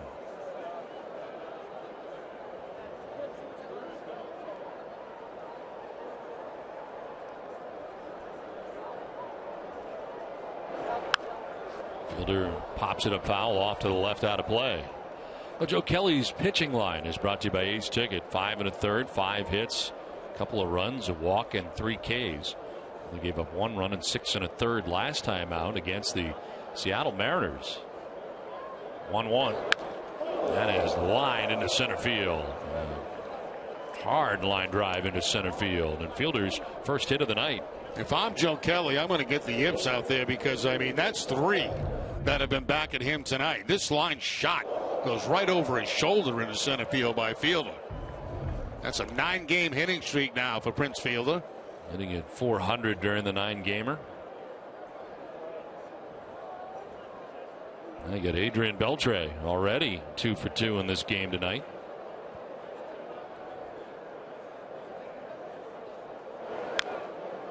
Beltre singling to right field in the 2nd, single to center field in the 4th inning. Only Ranger with a multi-hit performance so far tonight.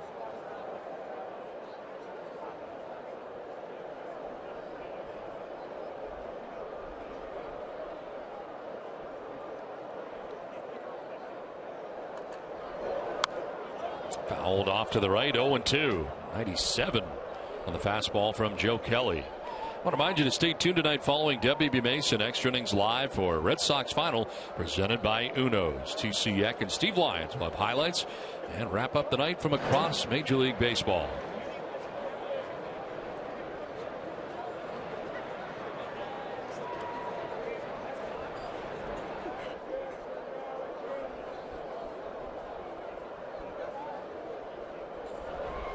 Swing and a miss. Elevated that time, and 95 and chasing was Beltre. High design.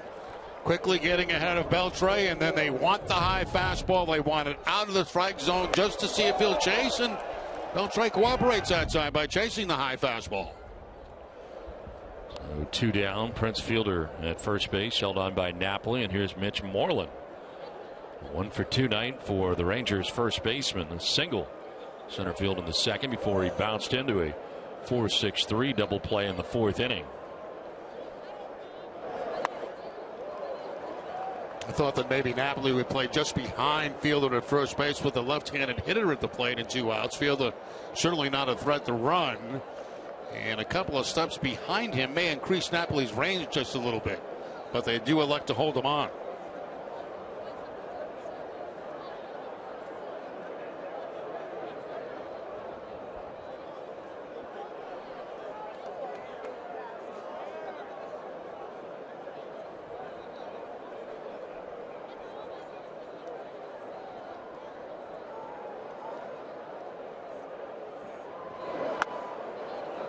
Strike 2.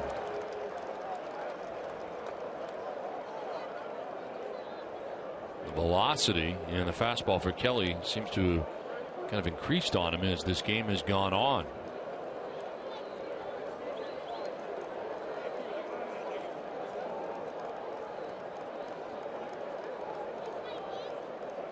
No 2 pitch.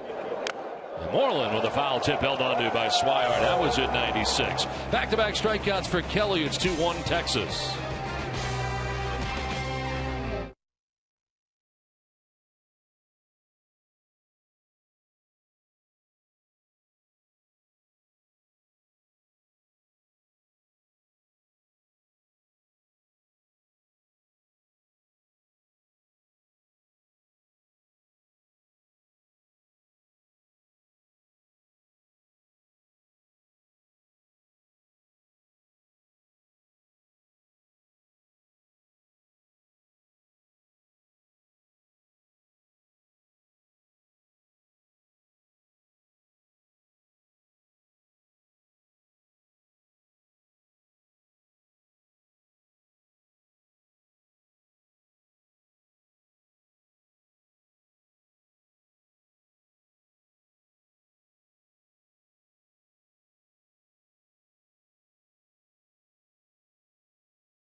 Buildings, factories, and homes across the Northeast.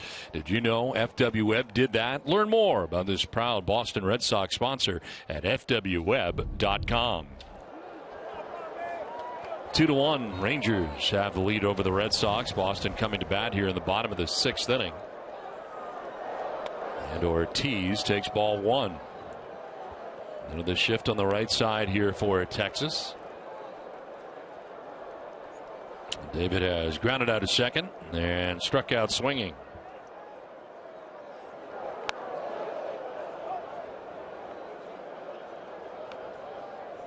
See Ortiz looking down at Beltre, smiling. Beltre on that fake bunt just put his hands out to his side, say, "What are you doing?"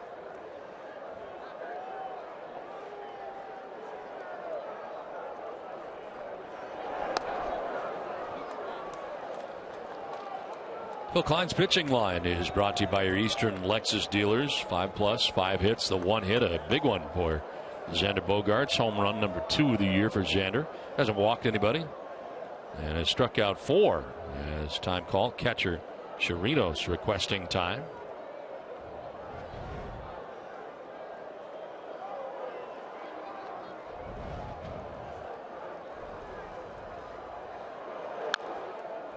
David fouling it off himself in the box. 2-2.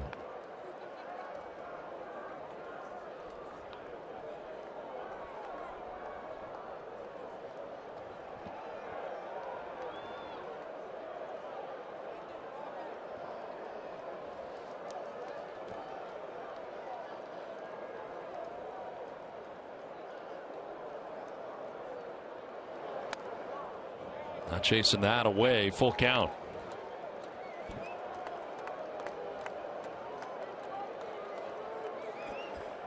Rangers have action in their pen for the first time tonight. Alex Claudio been up in last night's game. Here is pitch 75 for Klein. And Ortiz takes ball 4. A leadoff walk to begin things here in the 6th inning. The first walk allowed tonight by Klein, as Mike Maddox will make the slow walk to the mound. While we wait, it's time for a game break brought to you by Jordan's, the furniture store of the Boston Red Sox. Tom?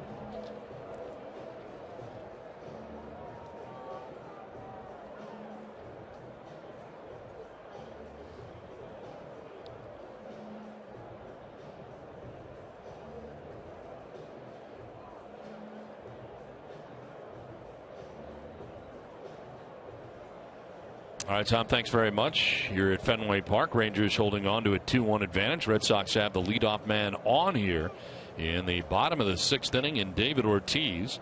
Long conversation between Mike Maddox and his pitcher. Phil Klein just broken up by Mike Winters, the home plate umpire.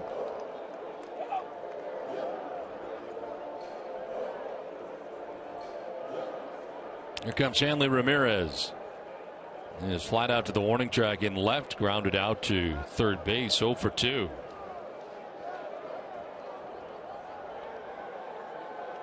Hanley has not hit a home run in the month of May yet. Had 10 home runs in April.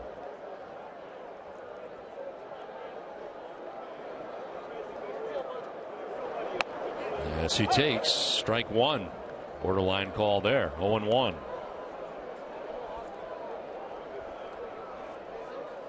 Mike Napoli waiting on deck.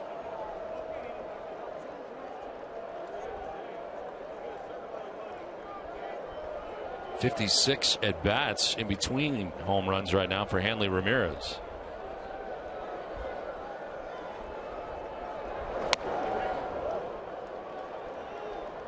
Noticed a pattern with pitches against Ramirez.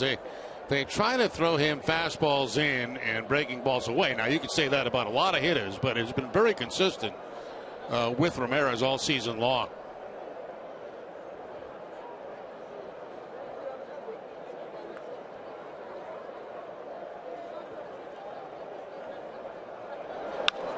On the ground foul. I guess if you are a pitcher, you better make sure you get it in. Yeah, and that's what they try to do. They try to get it in a couple of inches off the inside part of the plate. Right there was a good example, getting that couple of fastballs in, then go to the breaking ball away from Maris, and he pulls it foul.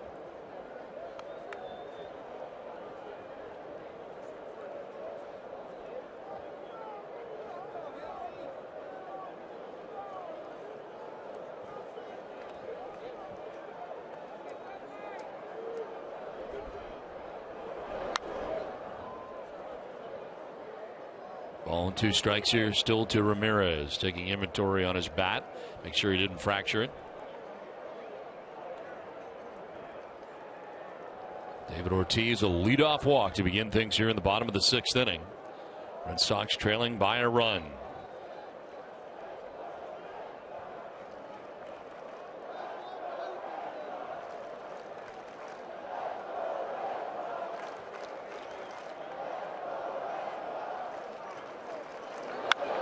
To right field, and coming in to make the diving catch is Chu. It hung up long enough for him to make the backhanded stab out there in right field for the first out of the inning.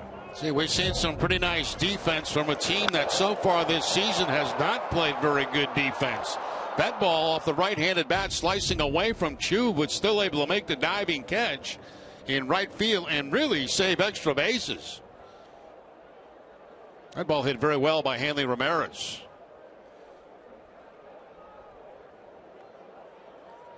So one down here in the 6th inning. Here's Mike Napoli, a 2 for 2 night. Singled to right field in the 2nd, singled to center field in the 4th inning.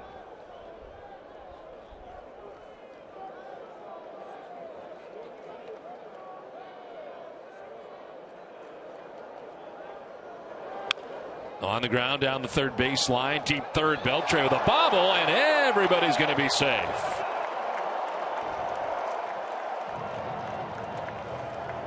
Yeah, Beltre there looks like he tried to rush the ball with second base, and there was really no need to. As he goes, the ball goes right over the bag, and you can see Beltre here as he wants to go to second base. Never really got the handle out of it out of the glove.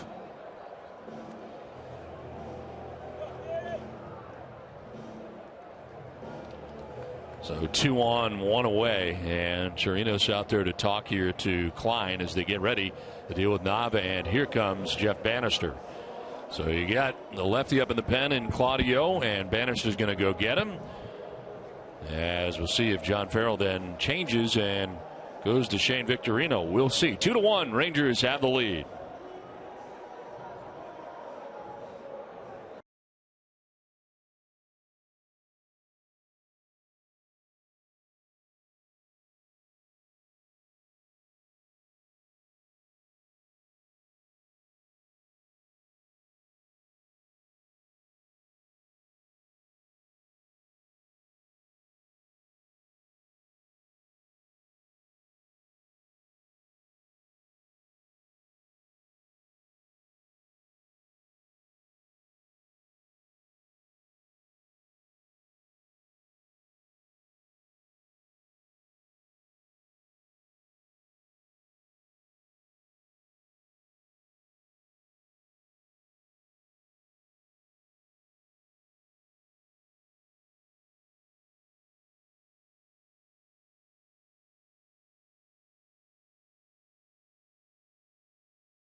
Daniel Nava.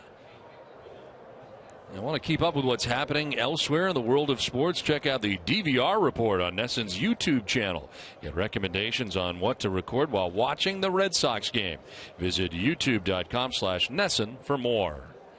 So Phil Klein leaves responsible for the 2 men on here with 1 out in the 6th inning. And the new pitcher here is brought to you by Kia as this call to the bullpen. And that new pitcher is Alex Claudio. His 12th appearance, 1-0. The 3.86 earned run average. 4 strikeouts, a walk, and opponents hitting under 200 against him at 192. Back-to-back scoreless outings over 2 innings for Claudio. Tanner Scheppers up in the pen. As Shane Victorino's coming up here to pinch hit.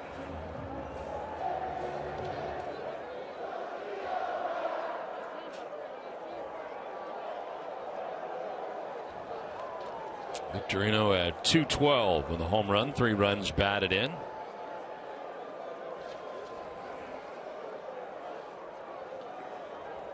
Red Sox will be facing lefty Wandy Rodriguez tomorrow night. So John Farrell saying for the game he anticipates that Shane Victorino will get the start here tomorrow night, as now Chirino's headed out to talk to Claudio. Yeah, they want to get on the same page with the signs man at second base.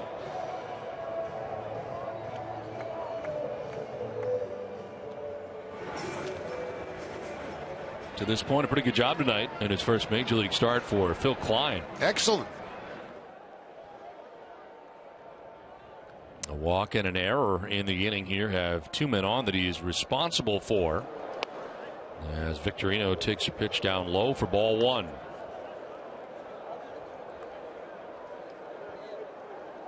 David Ortiz at second, Mike Napoli at first with 1 out.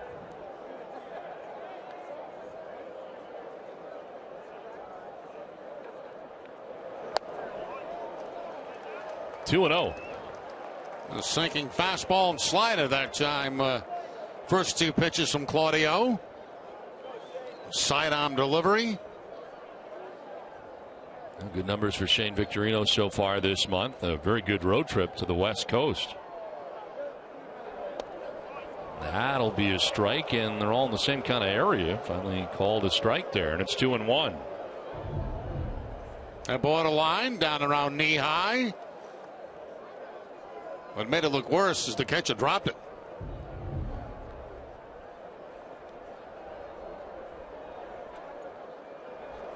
Victorino changed his mind in the middle of that swing, and it's 2-2. That pitch was 69 miles an hour. A breaking ball. Looked like a slider from Claudio.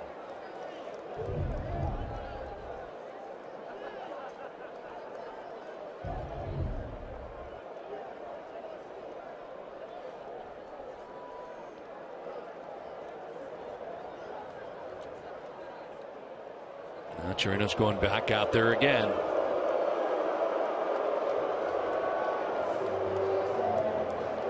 CVS Pharmacy is proud to support the American Lung Association Lung Force campaign to make lung cancer a public health priority. From May 3rd to the 23rd, you can make a donation to support lung cancer research at the register at all CVS Pharmacy locations.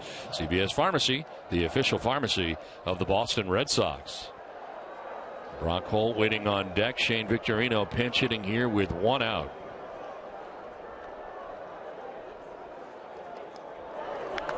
Off the end of the bat, foul. Don Orsillo, Jerry Remy, Gary Streisky in Game 2 of the 3-game series between the Red Sox and the Rangers from Fenway. Texas had the 2-0 advantage, but Xander Bogaerts with a solo home run has made it 2-1. Red Sox threatening now, a 2-on, 1 away here in the bottom of the 6th inning. That was your 9 o'clock wake-up call. 2-2 pitch.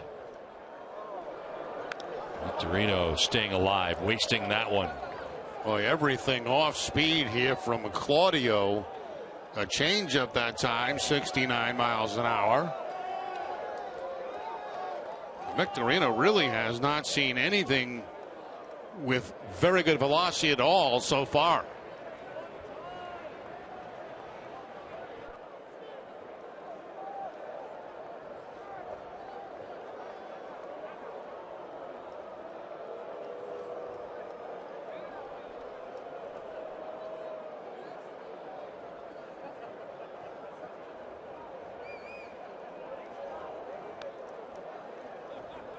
2-2 pitch again. Victorino fouls it back. We'll see an 8th pitch in this at bat. Pinch hitting here with 1 out, 2 on in the 6th inning.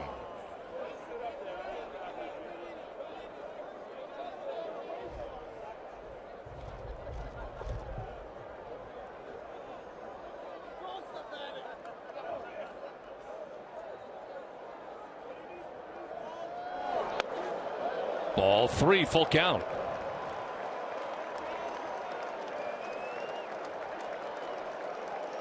As a pinch hitter this season, Shane Victorino has walked twice.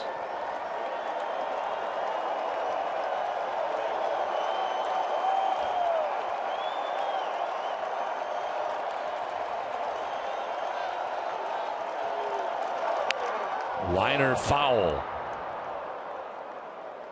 Well, that's the kind of guy that as a hitter you really have to tell yourself to stay back, stay back. Nothing overpowering at all. It topped out in this at bat at 80 miles an hour.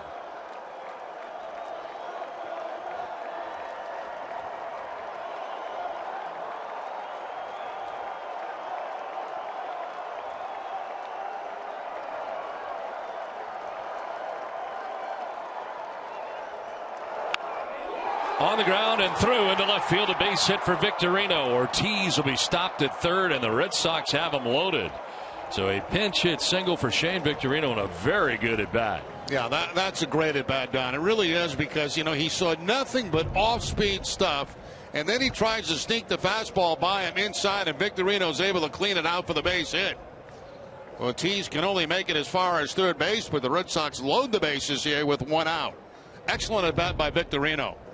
Tough stuff, too, coming off the bench, not starting the ball game, pinch hitting. Now the 5-gamer with that base hit and 7 for his last 14. Mike Maddox back out there again. And the base is loaded here with 1 out, and Brock Holt coming up. Holt had come to bat with runners at second and third and 2 outs in the 4th inning. And at that point, Phil Klein got him to pop out to the third baseman, Adrian Beltre. Now another chance here with runners in scoring position. Tying run 90 feet away for the Red Sox.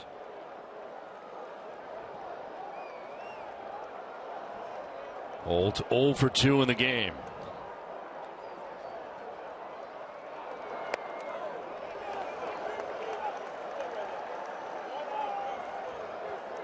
One for 14 in his career with the bases loaded. And that 1 hit did come this year with the bases loaded.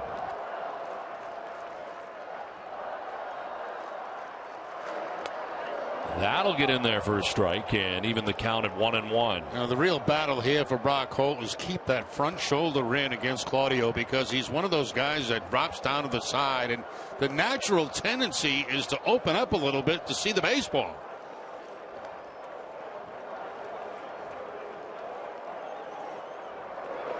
Swing and a miss at a pitch down and away.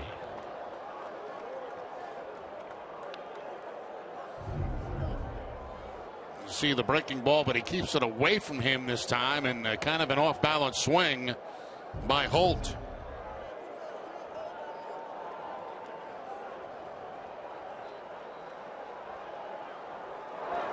Holt on the ground, but foul outside of first. Yeah, he missed it. That's the one you're looking for. You're looking for that off-speed stuff inside. And Claudio making a mistake right here by staying inside, and Holt's able to hit it, but hit it foul.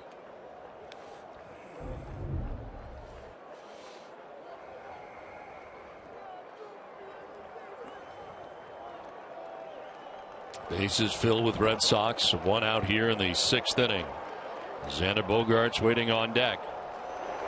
Swing and a miss, and a big strikeout there for Claudio. Well, the hardest pitch he's thrown at 84 miles an hour. Yeah, humped it up a little bit right there after a number of off-speed pitches.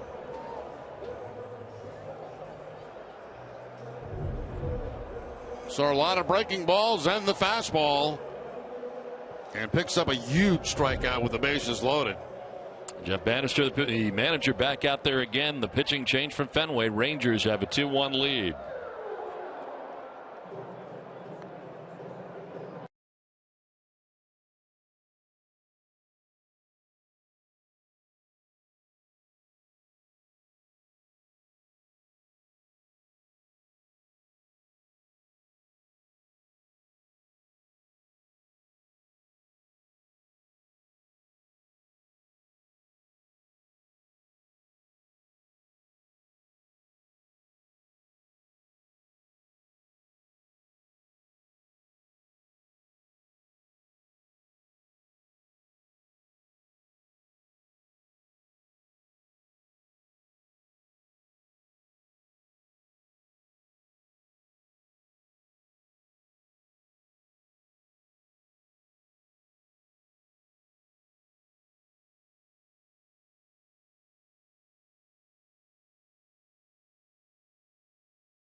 Food available at Men's Warehouse.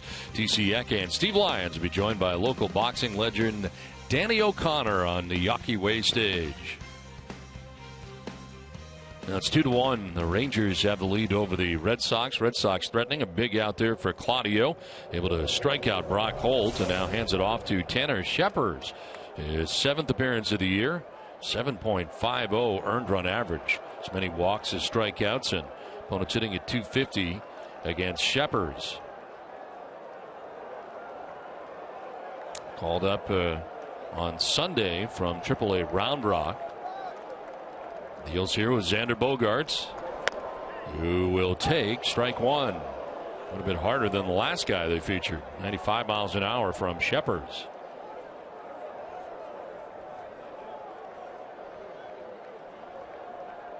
Scheppers opening the season on the DL with a right ankle sprain.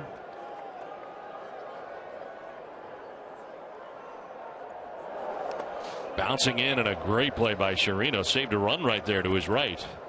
Chirino's on the breaking ball, expecting the ball to be down, possibly out of the zone in the dirt, and able to make the block on it. Very nice play.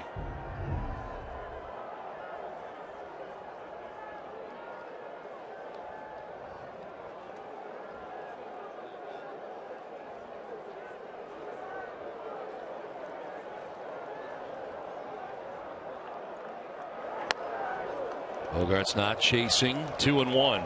Now maybe Xander has himself back in a fastball count.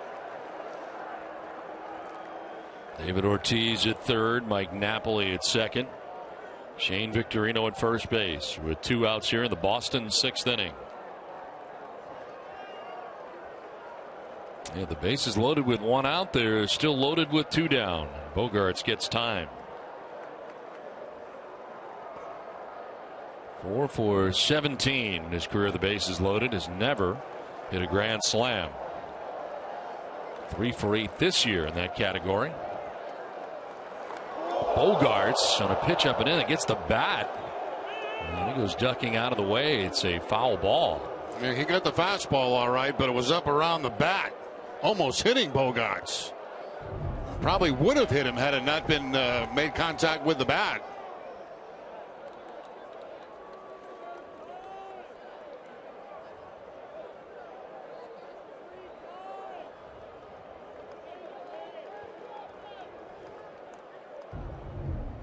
So 2 balls, 2 strikes, 2 outs.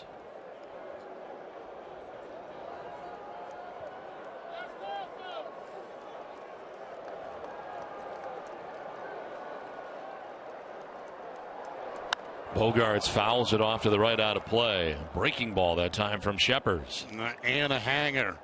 Staying up high in the zone. We go back to the 5th inning. Bogaerts with the Red Sox running this ball game. Looking to do more damage here. Bases filled with Red Sox, 2 down here in the 6th inning. Bogaerts lines to center. Martin is there, and out of the jam is Scheppers. Red Sox leave them loaded. They've left 7 men on through 6.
Kelly starting this 7th inning, guys. It's a subtle change, but a nice change nonetheless with Joe Kelly and actually really the staff in general. The ERA collectively coming down. Listen, these guys will be the first to tell you over the last couple weeks, they haven't been giving the team exactly what they were brought here to do. And much like the team meeting in Toronto, these guys were telling me they meet with each other pretty much after each and every one of their starts. And collectively, they're saying they're just not getting the job done. So between a couple of those talks, and yes, even with Carl Willis's contributions as of late, they were saying we're not getting it done. We need to pitch with more confidence. We need to pitch with more swagger, Rick Porcello was saying. We also need to pitch with knowing that our fastball is what we need to establish everything else so our secondary pitches can be effective, establishing the fastball on the inside of the plate, on the outside of the plate. And guys, lately it's a small sample, but they've been doing just that. No doubt about it. And the starters going deep into games, and bullpen not nearly as taxed as it was at one point. And as a result, they seem to be pitching as well better, as there is action in the Red Sox pen. Kelly misses there. It's Tommy Lane, left-hander. First action we've seen in the Red Sox pen tonight. Joe Kelly giving up a run in the second, a run in the third. Elvis Andrus leading it off and taking ball 3. Shane Victorino stays in the game after he pinch hit for Daniel Nava, takes over for him in right field. 4th full count of the night for Joe Kelly. To left, Hanley Ramirez going back, and he leaps to make the catch. Kind of a late lunge as he makes the grab at the base of the dirt of the track. Yeah, to the point where you're watching Hanley, you were wondering if he was going to jump for it, because the ball was hit very, very hard by Andrus. And then right at the last minute, there's the leap, and there's the catch by Ramirez. Got a late break on that contact, too. But makes the catch, saves a double. Now down the left field line, this will head foul. Leonis Martin, 0 for 2 in the game. Reaching on a fielder's choice in the second, popped out to the shortstop in the 4th inning.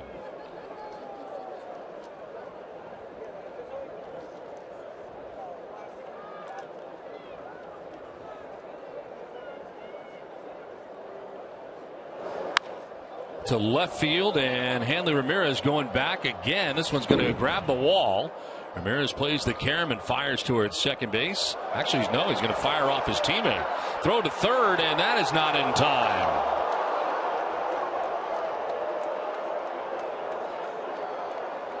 So Leonis Martin with good speed ends up at third base. And what happened out there with Hanley Ramirez? Looks like he threw it directly down into the grass. He plays it well off the wall, and it looks like he's coming up to throw in at second base, and then boom, well, he just lost the grip on it. The ball actually ended up behind him. Now the play at third base, close, but certainly Martin in safely. John Farrell's going to challenge it.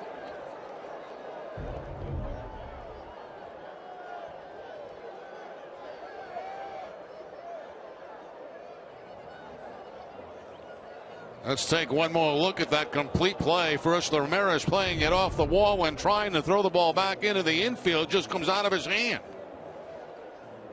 The arm comes forward. The ball goes about 2 feet. I think this will be held up the way it is, because it looked to me like Martin did get the foot in. You see it's a high tag right there by Brock Holt.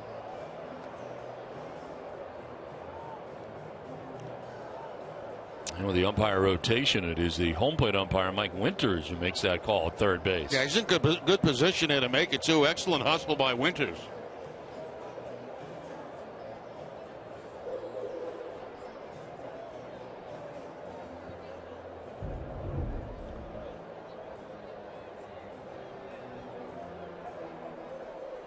Safe it is. A call on the field, so the Red Sox not able to get that overturned. Remains Leonis Martin at third base here with 1 out. Now the Red Sox have to pull that infield in with one out, and you really have to be heads up for just about anything as you work toward the bottom of the batting order here. Squeeze always a possibility. Double and an error charge to Hanley Ramirez on the play. Robinson Chirinos the batter. And Chirinos takes strike one. Kelly reaching back 98 miles an hour. Well, you're right, Don. That velocity started to pick up a couple of innings ago.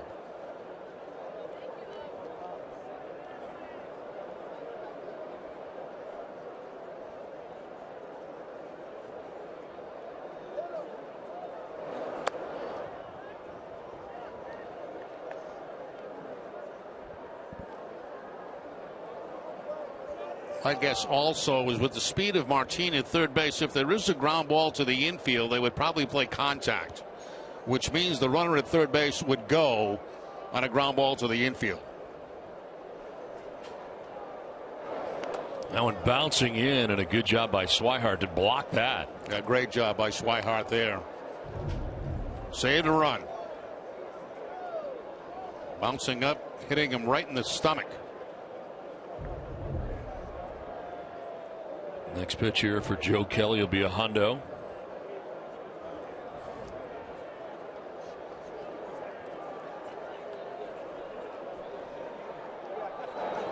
And it's outside, ball 3. Season high 118. As John Farrell has Tommy Lane up in the Red Sox pen.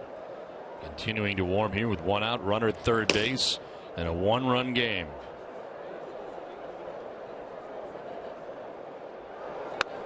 Chirinos thought he had ball 4, but it's called a strike. Borderline there at best. Full count. A very generous strike for Joe Kelly there on the 3-1 count. You'll see pitch number 5 appears to be out of the strike zone, but Kelly gets the call.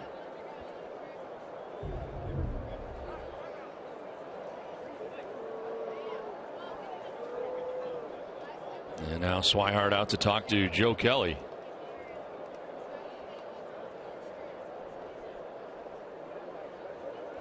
Now a double and an error. Error charge to Hanley Ramirez, his second miscue out there in left field.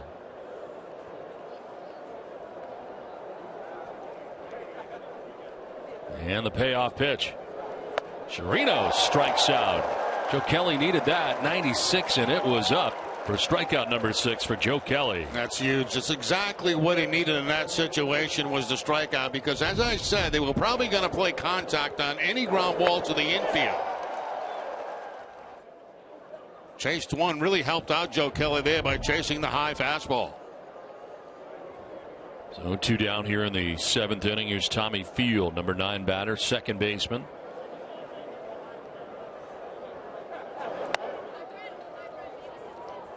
Kelly wanted it. Looked like it was at the top of the zone, didn't get it. Field has struck out looking and flied to right.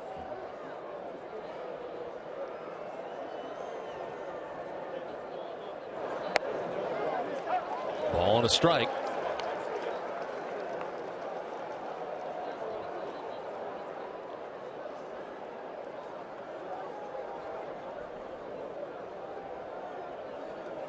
Leonis Martin at third base with 2 down. Breaking ball, he snaps off for strike 2. Good curveball. Not too many curveballs for Kelly tonight, but a good one here, completely fooling Fields.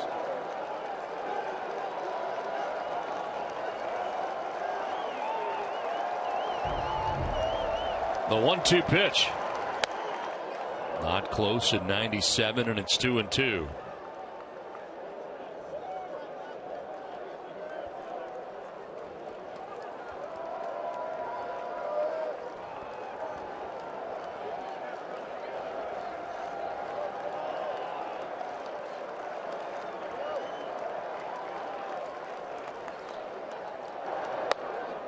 High again.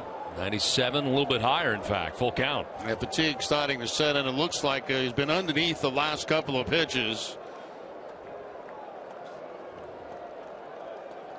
6 full counts in this game now for Joe Kelly. trying to muster up all he's got to get this out. Swing and a miss. He gets the out. Back-to-back strikeouts. That one emphatically at 98 miles an hour.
Center first aid station behind section 12 of the lower concourse. BIDMC is the official hospital of the Boston Red Sox. Now Joe Kelly getting through that inning after, with one out, Leonis Martin was at third base. Promptly strikes out Chirinos and Field, the 8-9 men. Strikeout 6 and 7 for Joe Kelly. And it remains a one-run game. Red Sox coming to bat here in the bottom of the 7th. Blake Swihart, 1 for 2. A single in the third, a strikeout in the 5th. Tanner Scheppers back on the mound.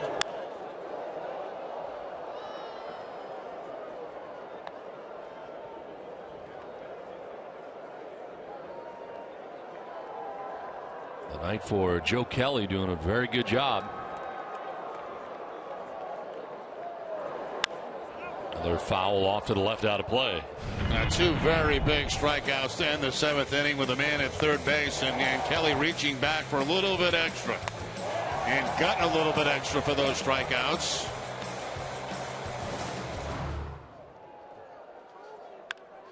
Now on the ground is short, picked on the backhand by Andrews for the first out of the inning.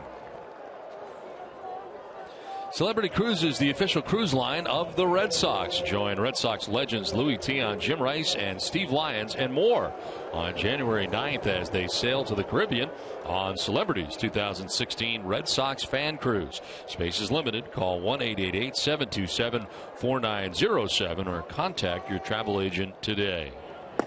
Ross Ohlendorf, the right-hander. Sam Freeman, the left-hander. As Mookie Betts takes strike 1.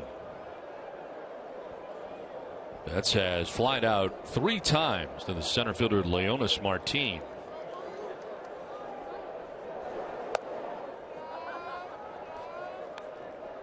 Tommy Lane getting ready for the top of the 8th inning. And for the Rangers, it'll be the top of the order. Shin-Soo Choo, Delino DeShields, and Prince Fielder. To right field, and that's going to get in for a base hit. So Betts, who had gone to center 3 times, now goes to right and has himself his first hit of the night. Yeah, Mookie getting a breaking ball this time, and instead of pulling the ball, nice opposite field swing that time by Betts. But really nice job staying back on that. He was weight transfer, got on that front foot, but it was very stable. And able to take that ball to the opposite field. Very nicely done by Betts. 1 out, 1 on. And Dustin Pedroia 0 for 3 from his number 2 spot in the order tonight.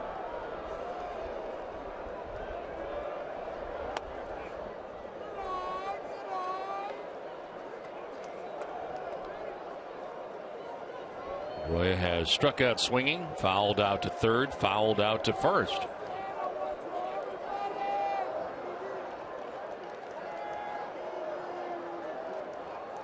Throw to first, and diving back is Mookie Betts.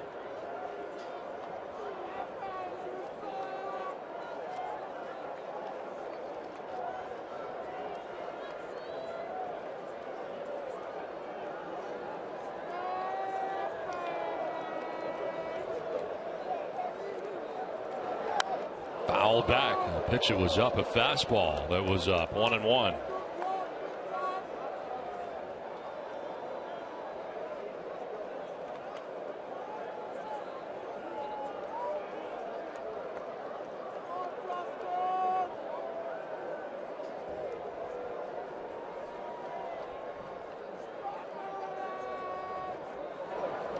Swing and a miss, a breaking ball that time that Pedroia chases. That's a good slider too. It started off inside corner, finished outside corner.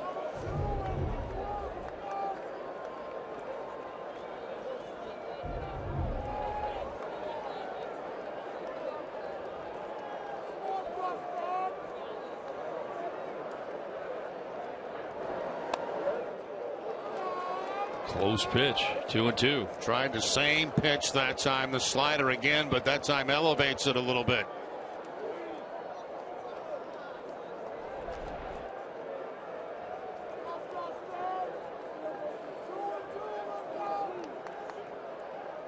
For the first, and again, Betts diving back head first.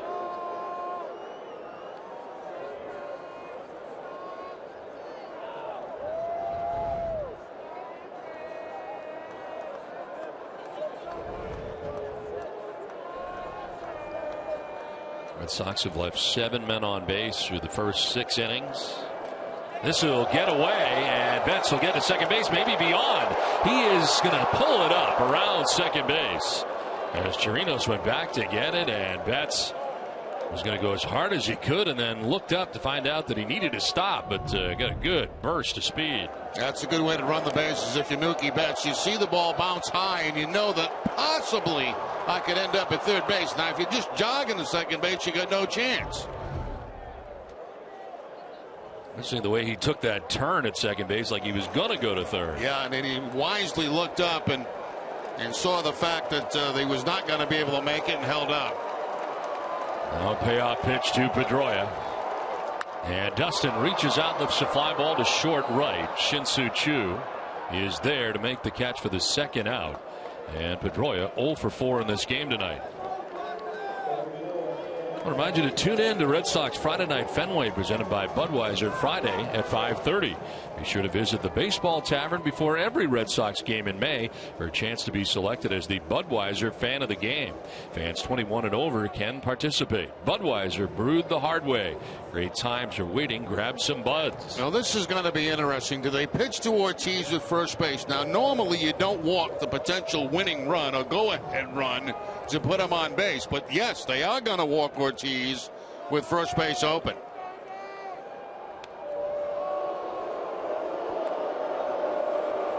Second time in 2 nights that David has been intentionally walked.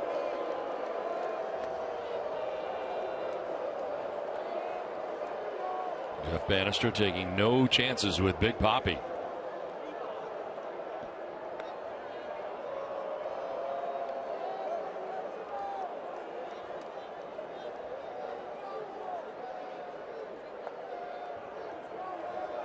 So David down to first base and a chance for Hanley, but first Mike Maddox, pitching coach, coming out here for the Rangers. He has made many trips to the mound tonight.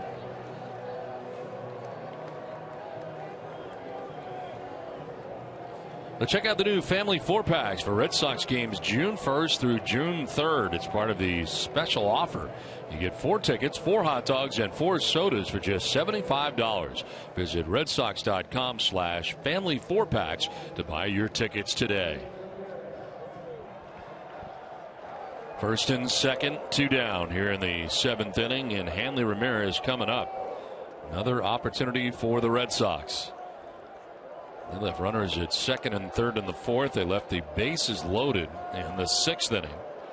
All trailing by a run, and now first and second, 2 down.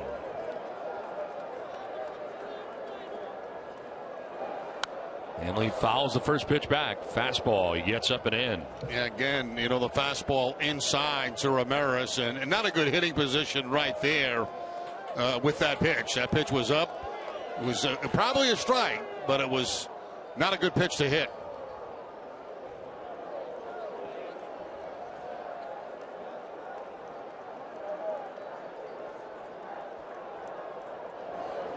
Look out.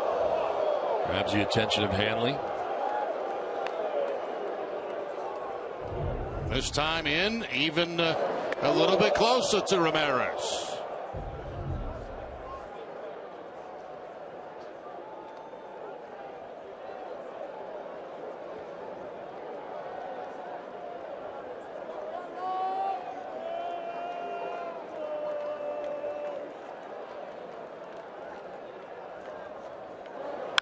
Line and caught. Positioned perfectly defensively was Tommy Field. Hanley can't believe it. It's 2-1 Texas.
Like it might be tied up on this contact, but look where the second baseman's playing perfectly, and takes a base hit away from Hanley Ramirez, and you can see the frustration with David Ortiz and from Hanley Ramirez.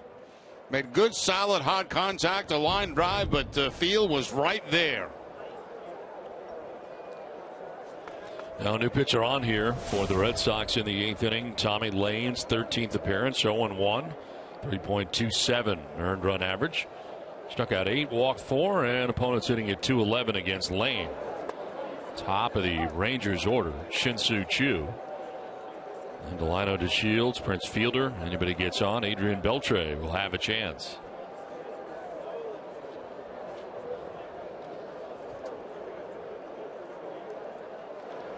As Lane starts this inning, there is action behind him as Tazawa warms in the pen.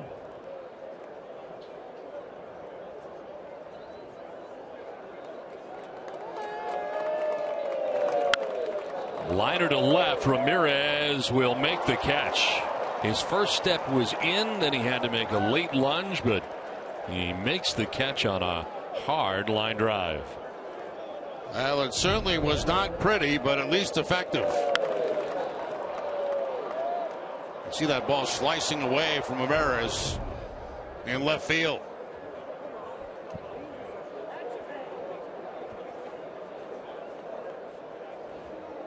One out, Delino DeShields.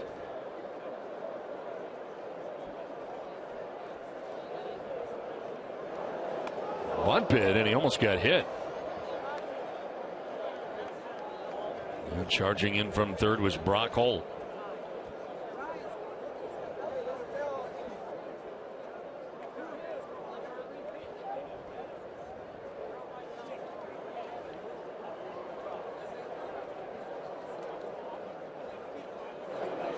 On the ground and by the dive of Brock Holt, who was in at third base.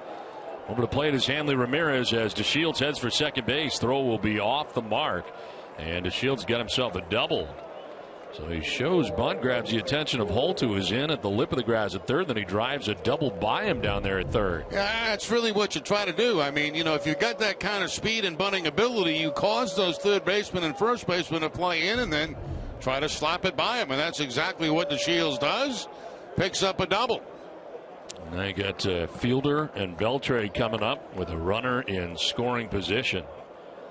And first it is Prince, who has grounded out, flied out, last time up single.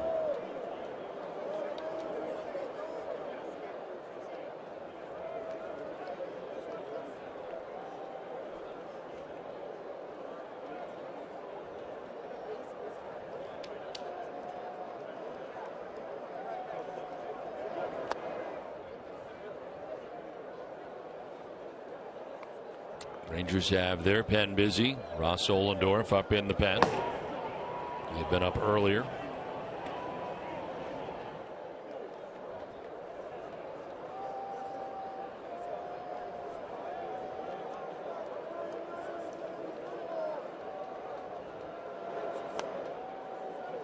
Just missed. 2-0. Second stint of the year for Tommy Lane up with the Red Sox. Was on the opening day roster for the Red Sox.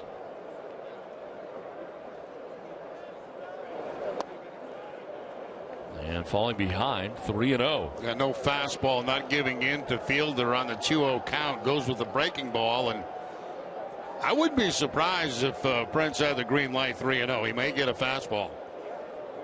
Got Adrian Beltre waiting on deck. And he'll take the strike, picks up the inside corner.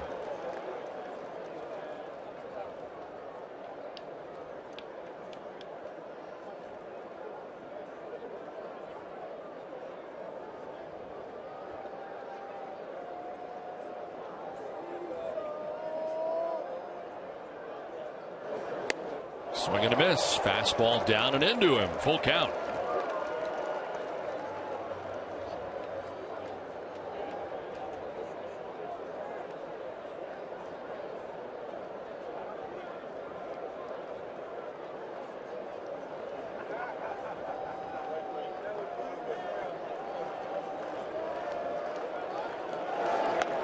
Fielder will take the walk, and that is a one-out walk allowed by Tommy Lane. Here comes John Farrell. So Lane faces three batters, and you got Adrian Beltre coming up, and you'll have Shinichi Tazawa coming in. 2-1 Texas, the pitching change from Fenway.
10th annual Socks for Socks drive here at Fenway Park. Bring pairs of new white socks to any of the gates Friday through Sunday or visit bhchp.org to donate.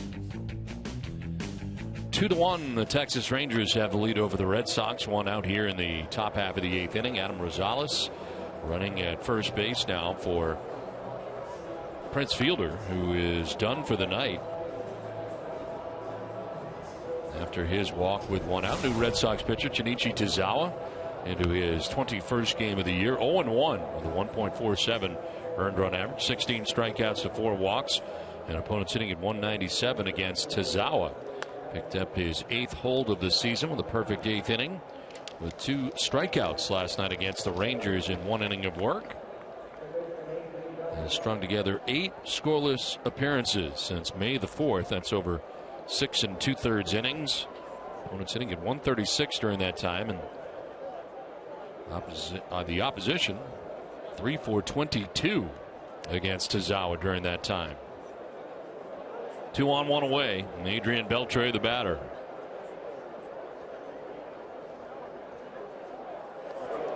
And Beltre takes strike 1.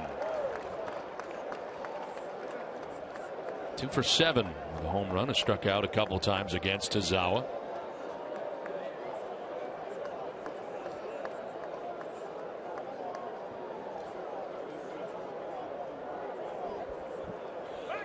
Pickoff play at second, and diving back safely is DeShields. Yeah, DeShields, you know, it's a good time to try to steal third base, and Pedroia knows that. He's right on the bag. He's holding him on very closely. They try the pickoff attempt, and very close. Look at Dustin. Puts his hand out, a signal, I want the baseball. Tozawa throws it to him. Not quite in time. Now they're taking off. Both runners are. Throw to third is going to be late, and it is picked nicely by Holt. That one almost got down the line as it was hopped to third by Swihart. Double steal for the Rangers. That's exactly what I was talking about. An excellent time to steal because, you know, you got the right-hander at the plate. You got Tozawa, who is not real quick to home plate. DeShields at second base, even though Pedroia's holding him on, can get a decent lead. And a save right here, a good save by Holt. Well, that ball is going to end up in left field. Infield in for the Red Sox with 2 men in scoring position.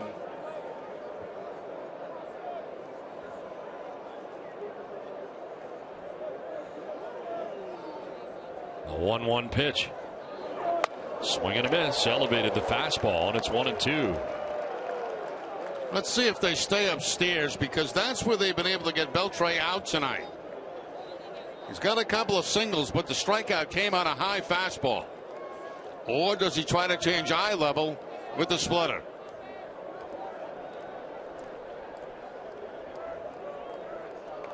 So they're going up.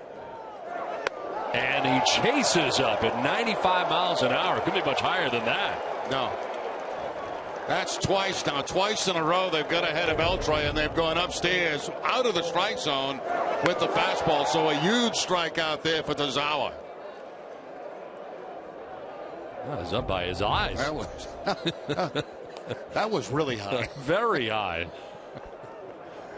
And Carl Willis coming out here as they get ready to deal with Mitch Moreland.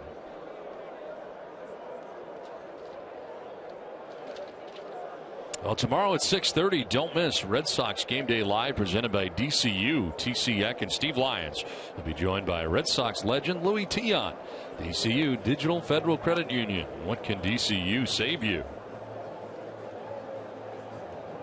Meeting at the mound breaks up here with Mitch Moreland coming up. Runners at second and third. Tozawa trying to keep this a 1-run deficit for the Red Sox here in the top half of the 8th inning.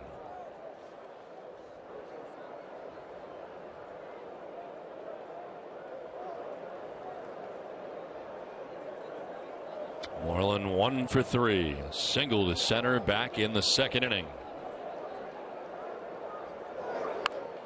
Squibber. It is going to stay foul, and Holt's going to make sure. That thing had all kinds of spin on it and had a chance maybe to come back. So Holt grabbing it was in foul ground for sure. Yeah, a lot of spin, but well west of the foul line. Oh, wow. West. That's awesome. West. It's over there, West. Yeah. Look at that, West. Yeah. That's good stuff. Did you think of that while you were away? No, it just came. It okay. just pops in. Oh. You know, these things just pop into my head. The 0-1 to Moreland. And that is west of third base. A little further west. Yeah, that was like in Oklahoma. You know, I'm going to use that now. I'm going to steal your stuff and make it my own. That's okay. Okay. No, go ahead. You know, whatever you're comfortable with, Don. The Shields at third. Rosales pinch running at second base with 2 down.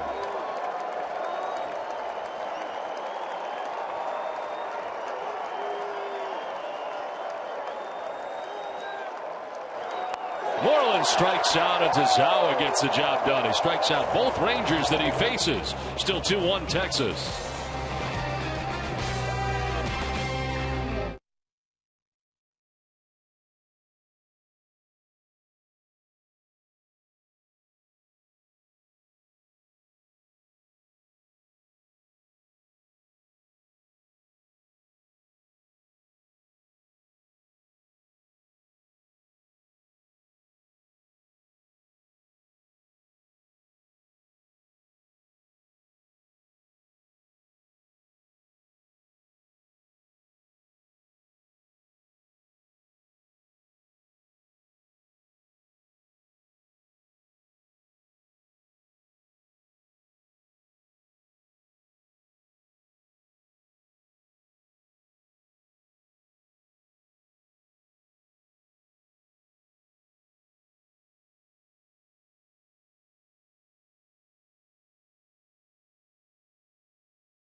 Well, the starter tonight for the Texas Rangers pretty good. Phil Klein ends up going 5 1/3 and giving up 1 run, the home run by Xander Bogaerts. As Joe Kelly, 7 innings, 2 earned runs. Right now on the hook, he pitched very well tonight. Red Sox not getting any timely hits. Have left their fair share of men on, and a nice job by Tazawa to get out of that inning. Red Sox have had some big strikeouts. Kelly with a couple in the 7th, and now Tazawa with a couple here in the 8th inning. He gets Beltran to chase Adrian Beltran to chase a high fastball. Then he gets the same thing from Moreland after that. So huge strikeouts for Kelly and Tazawa to keep this a 1-run game. Mike Napoli leading it off here in the home half of the 8th inning. That's a good old-fashioned windup right there from Ollendorf, isn't it? Yep, reminds me of Paul Bird, who the Red Sox had for a while. He's called up from Round Rock. No decision, his only appearance against the Indians. A 1-0. Strike on the outside corner. Napoli's been on base 3 times tonight. Single to right, single to center, and reached on an error at third base.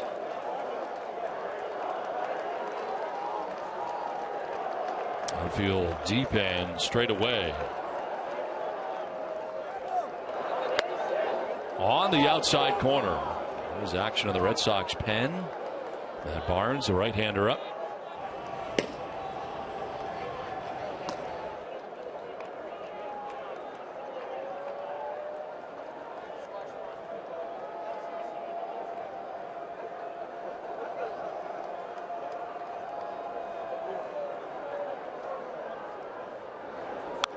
Napoli pops it up foul, out of play.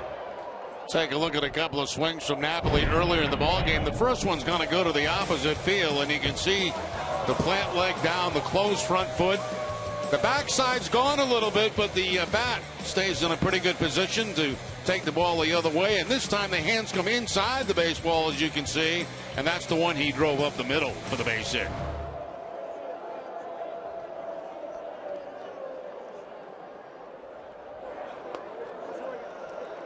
Two balls, two strikes to Napoli.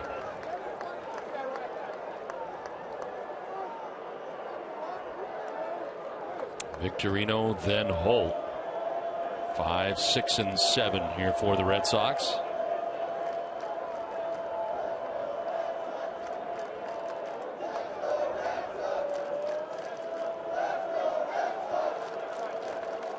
Red Sox have left 9 men on base through the first 7 innings. Napoli down the right field line. Chu headed over onto the dirt to make the catch in front of the wall. Shin-Soo Choo with a nice play there for the first out of the 8th. Now, the outfield tonight for the Texas Rangers has had a very, very good night. In particular, Leone's marching in center field, and Chu now makes a nice play going up against the fence to get the first out here in the 8th inning. Strange territory down there for Chu, but he's able to handle it.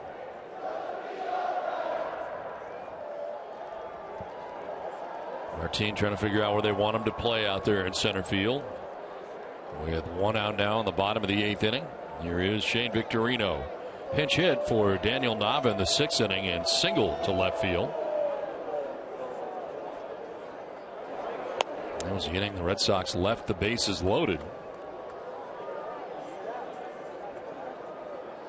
0 for 7 in his career against Ross Ollendorf.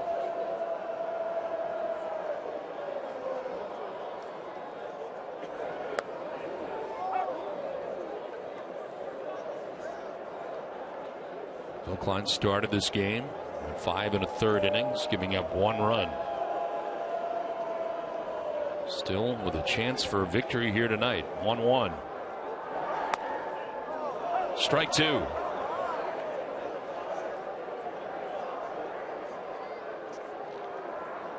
Ollendorf coming in for Tanner Shepard, who ended up going an inning and a third, giving up a hit, no runs, an intentional walk, no strikeouts.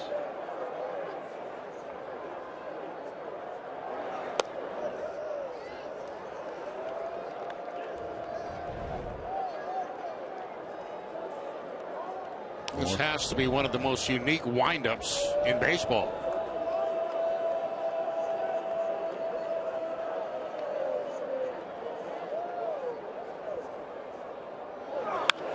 Driven to left. The shield's back, going to be over his head and off the scoreboard. Gets it back in quickly, and holding on with a 1-out single is Shane Victorino, and he has been hot. It really has. 2 for 2 since coming in this game, and this absolutely a rocket off that left field wall. Hit so hard that Victorino didn't even have time to think about going to second base. Played well by DeShields.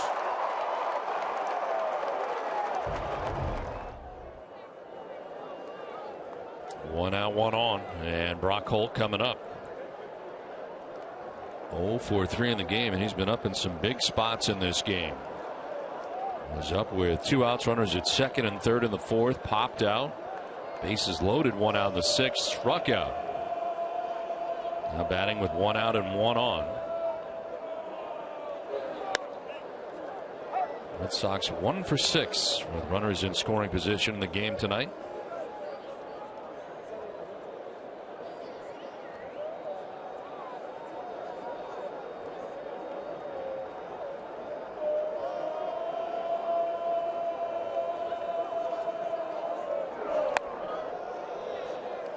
Well, in case the Red Sox are able to tie it or take the lead, Uehara starting to warm up. Otherwise, we'll see Matt Barnes.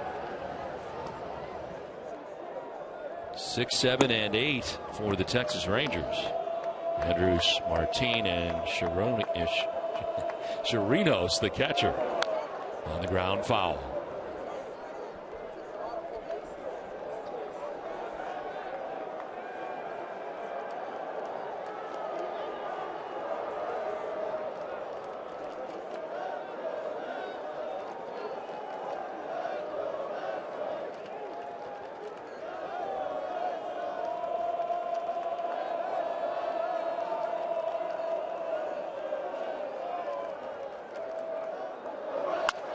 Holt popping it up foul out of play. Sounded like he broke his bat, and he did.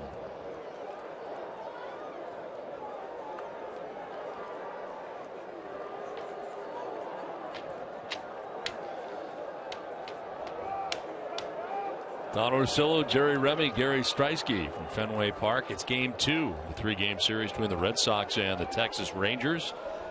Rangers had a 2-0 lead. Xander Bogaerts on a solo home run brought the Red Sox closer. Still 2-1 Texas with 1 out of the 8th. Tying run for the Red Sox at first and Shane Victorino.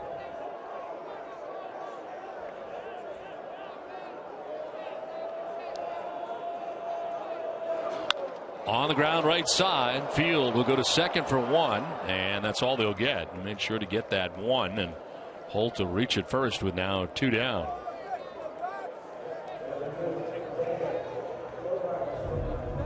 No chance to double up Brock Holt on this. That's a long way for an underhand flip to second base by Field, the second baseman. But regardless how he tried to turn that, I don't think they were going to get a double play. So Brock on with 2 down, and Xander Bogaerts the batter.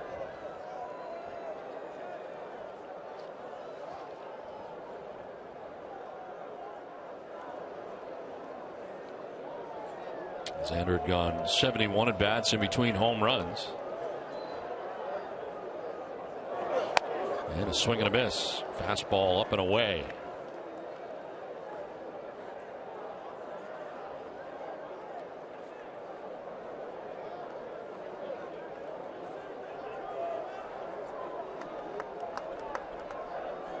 Ohlendorf, the 4th Rangers pitcher of the night.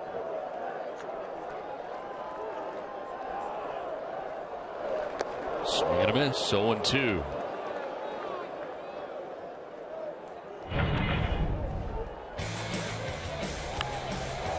Xander Bogaerts clearing everything in left field back in the 5th inning. Only run of the night for Boston. Red Sox have 8 hits in the game, but only 1 run.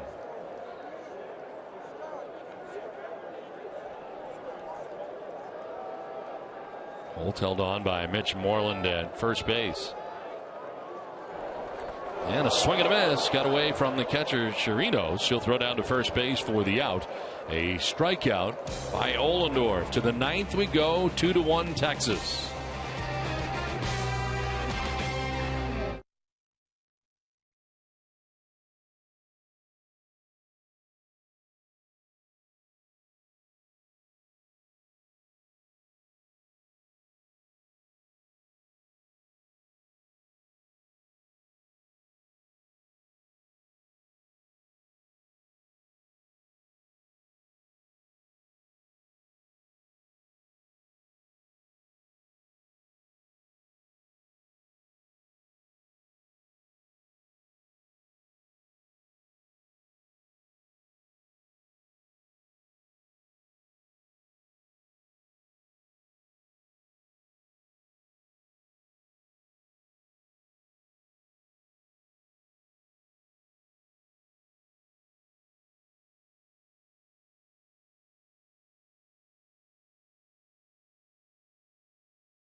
Brought to you by Southwest Airlines. Book your low fare on southwest.com.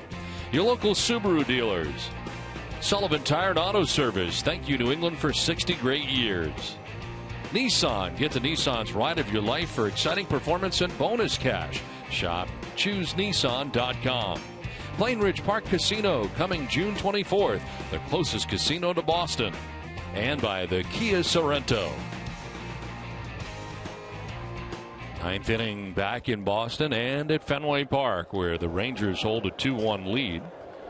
The pitcher for the Red Sox, fourth of the night, right-hander Matt Barnes, picked up 2 wins on the road trip for the Red Sox, first 2 major league wins, and he is 2-0 with a 1.23 earned run average. 4 strikeouts, 3 walks, opponents hitting at 300 against Barnes. Elvis Andrus, the recipient of strike 1. Andrus 1 for 2 with a sacrifice fly. Back in the second inning, produced the game's first run.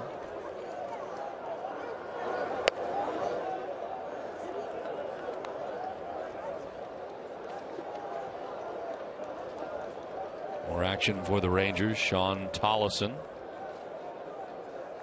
You've already seen Claudio Scheppers and Ohlendorf in relief as Barnes jumps ahead 1-2.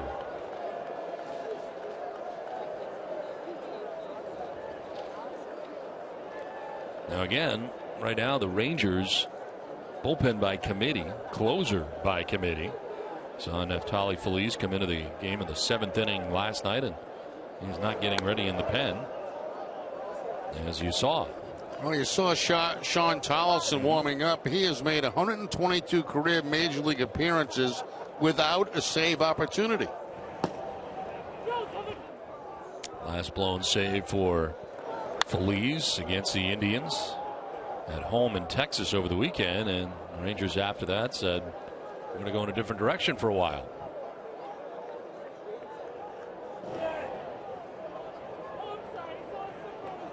For the Red Sox in the bottom of the 9th inning, Blake Swihart, Mookie Betts, Dustin Pedroia. Anybody gets on, David Ortiz will have a chance. Red Sox trailing by a run. And a swing and a miss as Barnes strikes out Andrus. 1 down. Well, time now for the Geico Red Sox moment. All season long, Geico will highlight the 75 Red Sox in honor of their 40th anniversary. In their 40th game of the 75 season, the Red Sox lost to Minnesota 4-3. Twin starter Dave Goltz went 8 1/3 innings and got the win, striking out 7 Red Sox en route to the victory. Bunt bid and offering at it, and missing was Martin.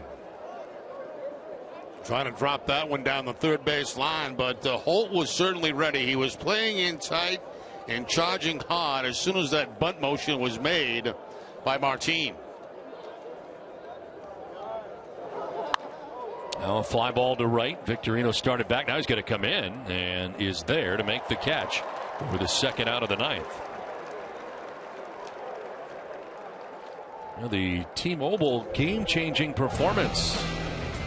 The outing tonight by Joe Kelly, who certainly pitched well enough to get a win here tonight, right now is on the hook for the loss. 7 innings, 7 hits, 2 runs. He walked a batter and struck out 7.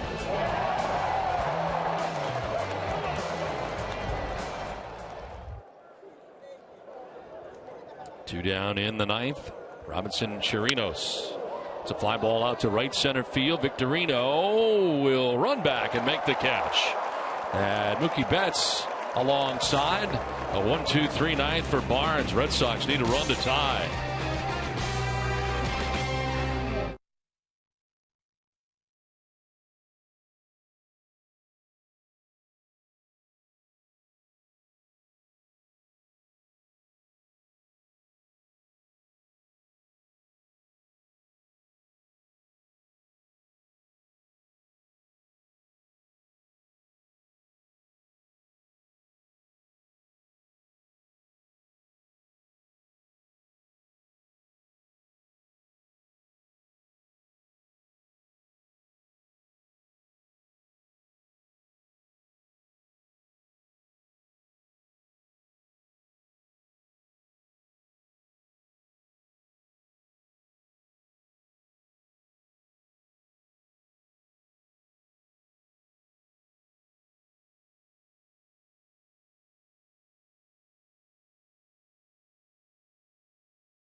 In this game, Robinson Chirinos his home run back in the third inning off Joe Kelly, his fourth home run of the year. The time gave the Rangers a 2-0 advantage.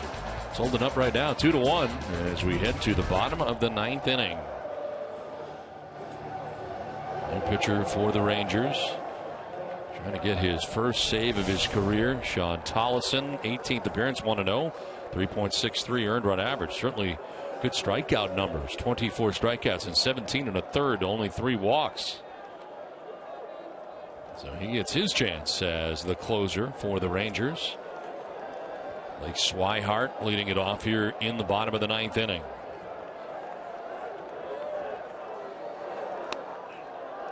A little bit low for ball one. Red Sox have left 10 men on base.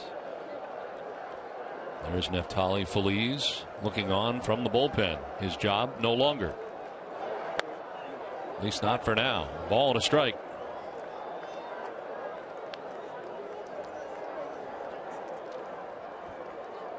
Mookie Betts, then Dustin Pedroia here as part of the bottom of the ninth.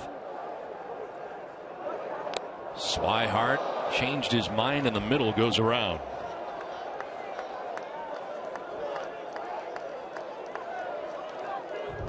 It's like a changeup this time, as then dipping down out of the strike zone. Swihart knew about halfway through that it was a mistake. Now ground ball and a couple of hops to Field, who throws out Swihart for the first out of the ninth inning.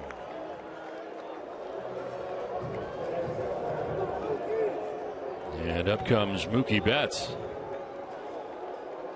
A lot of close games lately for the Red Sox, and it seems that many of these close games the Red Sox have been unable to get that timely hit. Plenty of base runners, just not able to get it at the right time.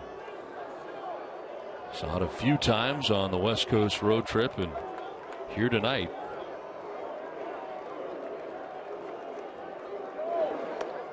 Betts will take ball one.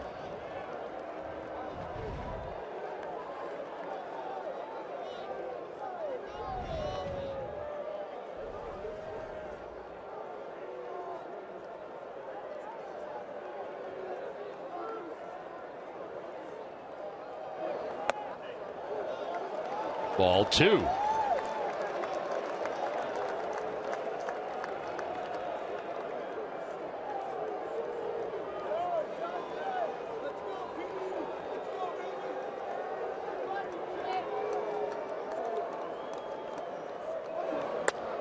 There's a strike, picking up the outside corner. Well, you wonder what goes through the head of a guy like Towson, who's really never been in this position before.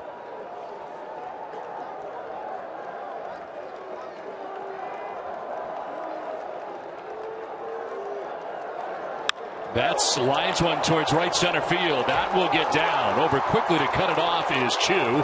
Betts headed for second base. He will get there with a double with one down in the ninth inning. Good speed out of the box there for Mookie Betts to get himself a one-out double. Now, Betts has had 5 very good at-bats in this game tonight. And finally, this one pays off with a 2-base hit. Base hit last time up, and now this time into the gap, and of course with his speed, no problem getting into scoring position. That is the potential tying run. But he has had 5 very nice at bats tonight.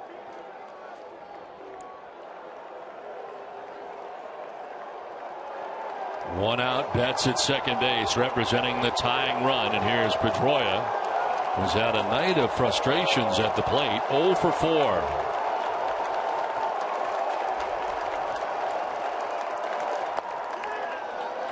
Low for ball one.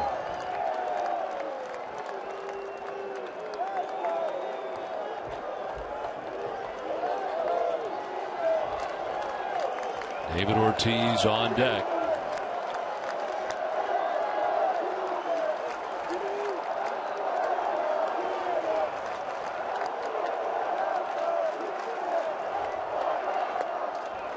Strike call, 1-1. Tollison trying to get his first save of his major league career. has given up a 1-out double.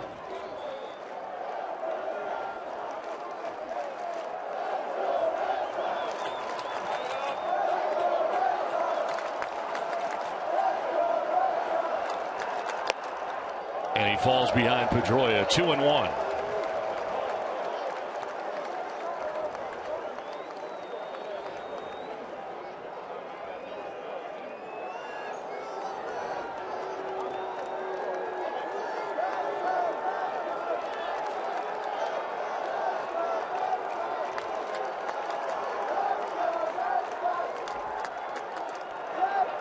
Swing and a miss and a pitch in the dirt. Tough pitch there. Every time Tollefson has been behind in the count to Pedroia, he's thrown him that changeup.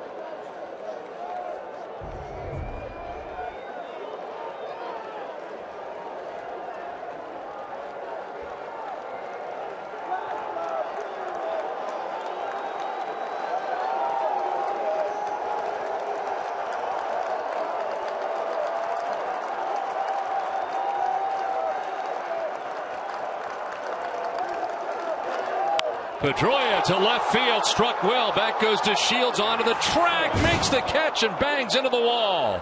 Betts tagged up and now has to dive back to second and does so safely. He started towards third and just does get back to second base. A drive to left by Pedroia, but DeShields back there to make the catch against the wall. I'll tell you what, Don, you know, I've mentioned this before, but this outfield for the Texas Rangers has thrown around the leather tonight. That's a changeup that stayed upstairs. Pedroia hits it hard, but DeShields, with no fear of that left field wall, able to make the catch. Now, what do they do with Ortiz? They got to walk him. For the second time tonight, as that play at second base, Betts able to get back plenty of time. Second intentional walk of Ortiz, third time that he has reached on a base on balls.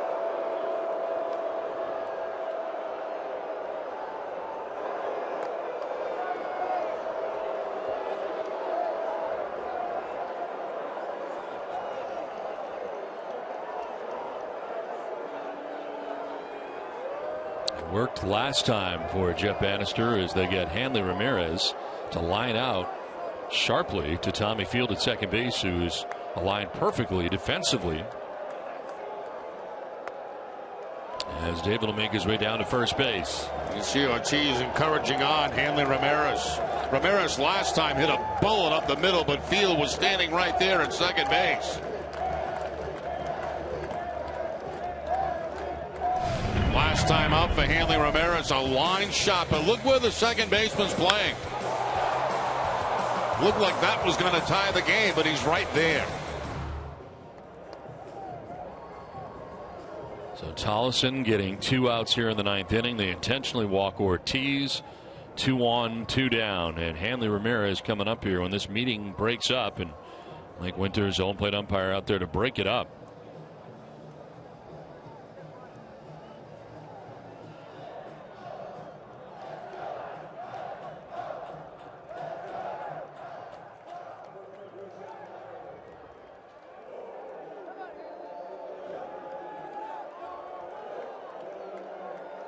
Here comes Hanley. He has flied out to the warning track in left. He is grounded out to third, lined out to right, and you just saw the line out to second base sharply in the 7th inning.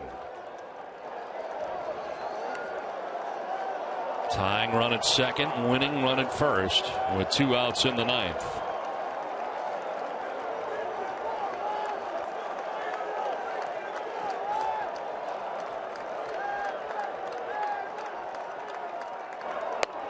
Strike one.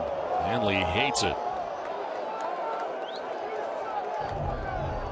Now there's that same pattern, though. Fastballs inside.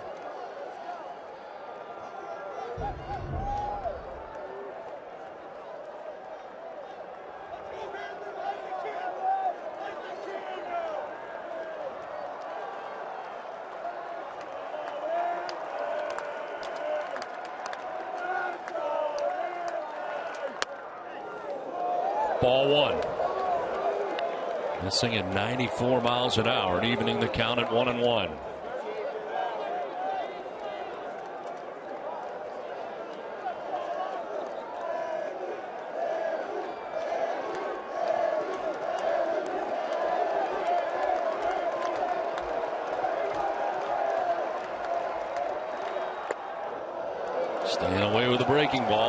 pattern continues.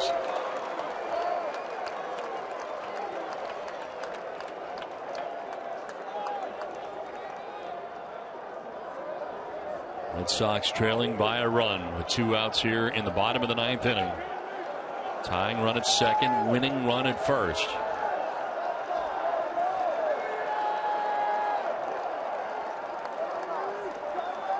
Ramirez gets time and backs up.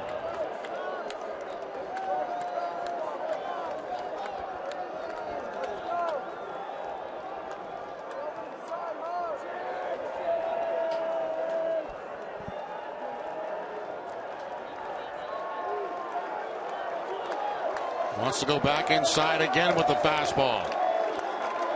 Ramirez will hit a one-hopper to second. Field will win the foot race to the bag, and that is the ball game. So Hanley Ramirez ends up grounding into a fielder's choice that ends the game. The Texas Rangers hold on and beat the Red Sox tonight 2-1.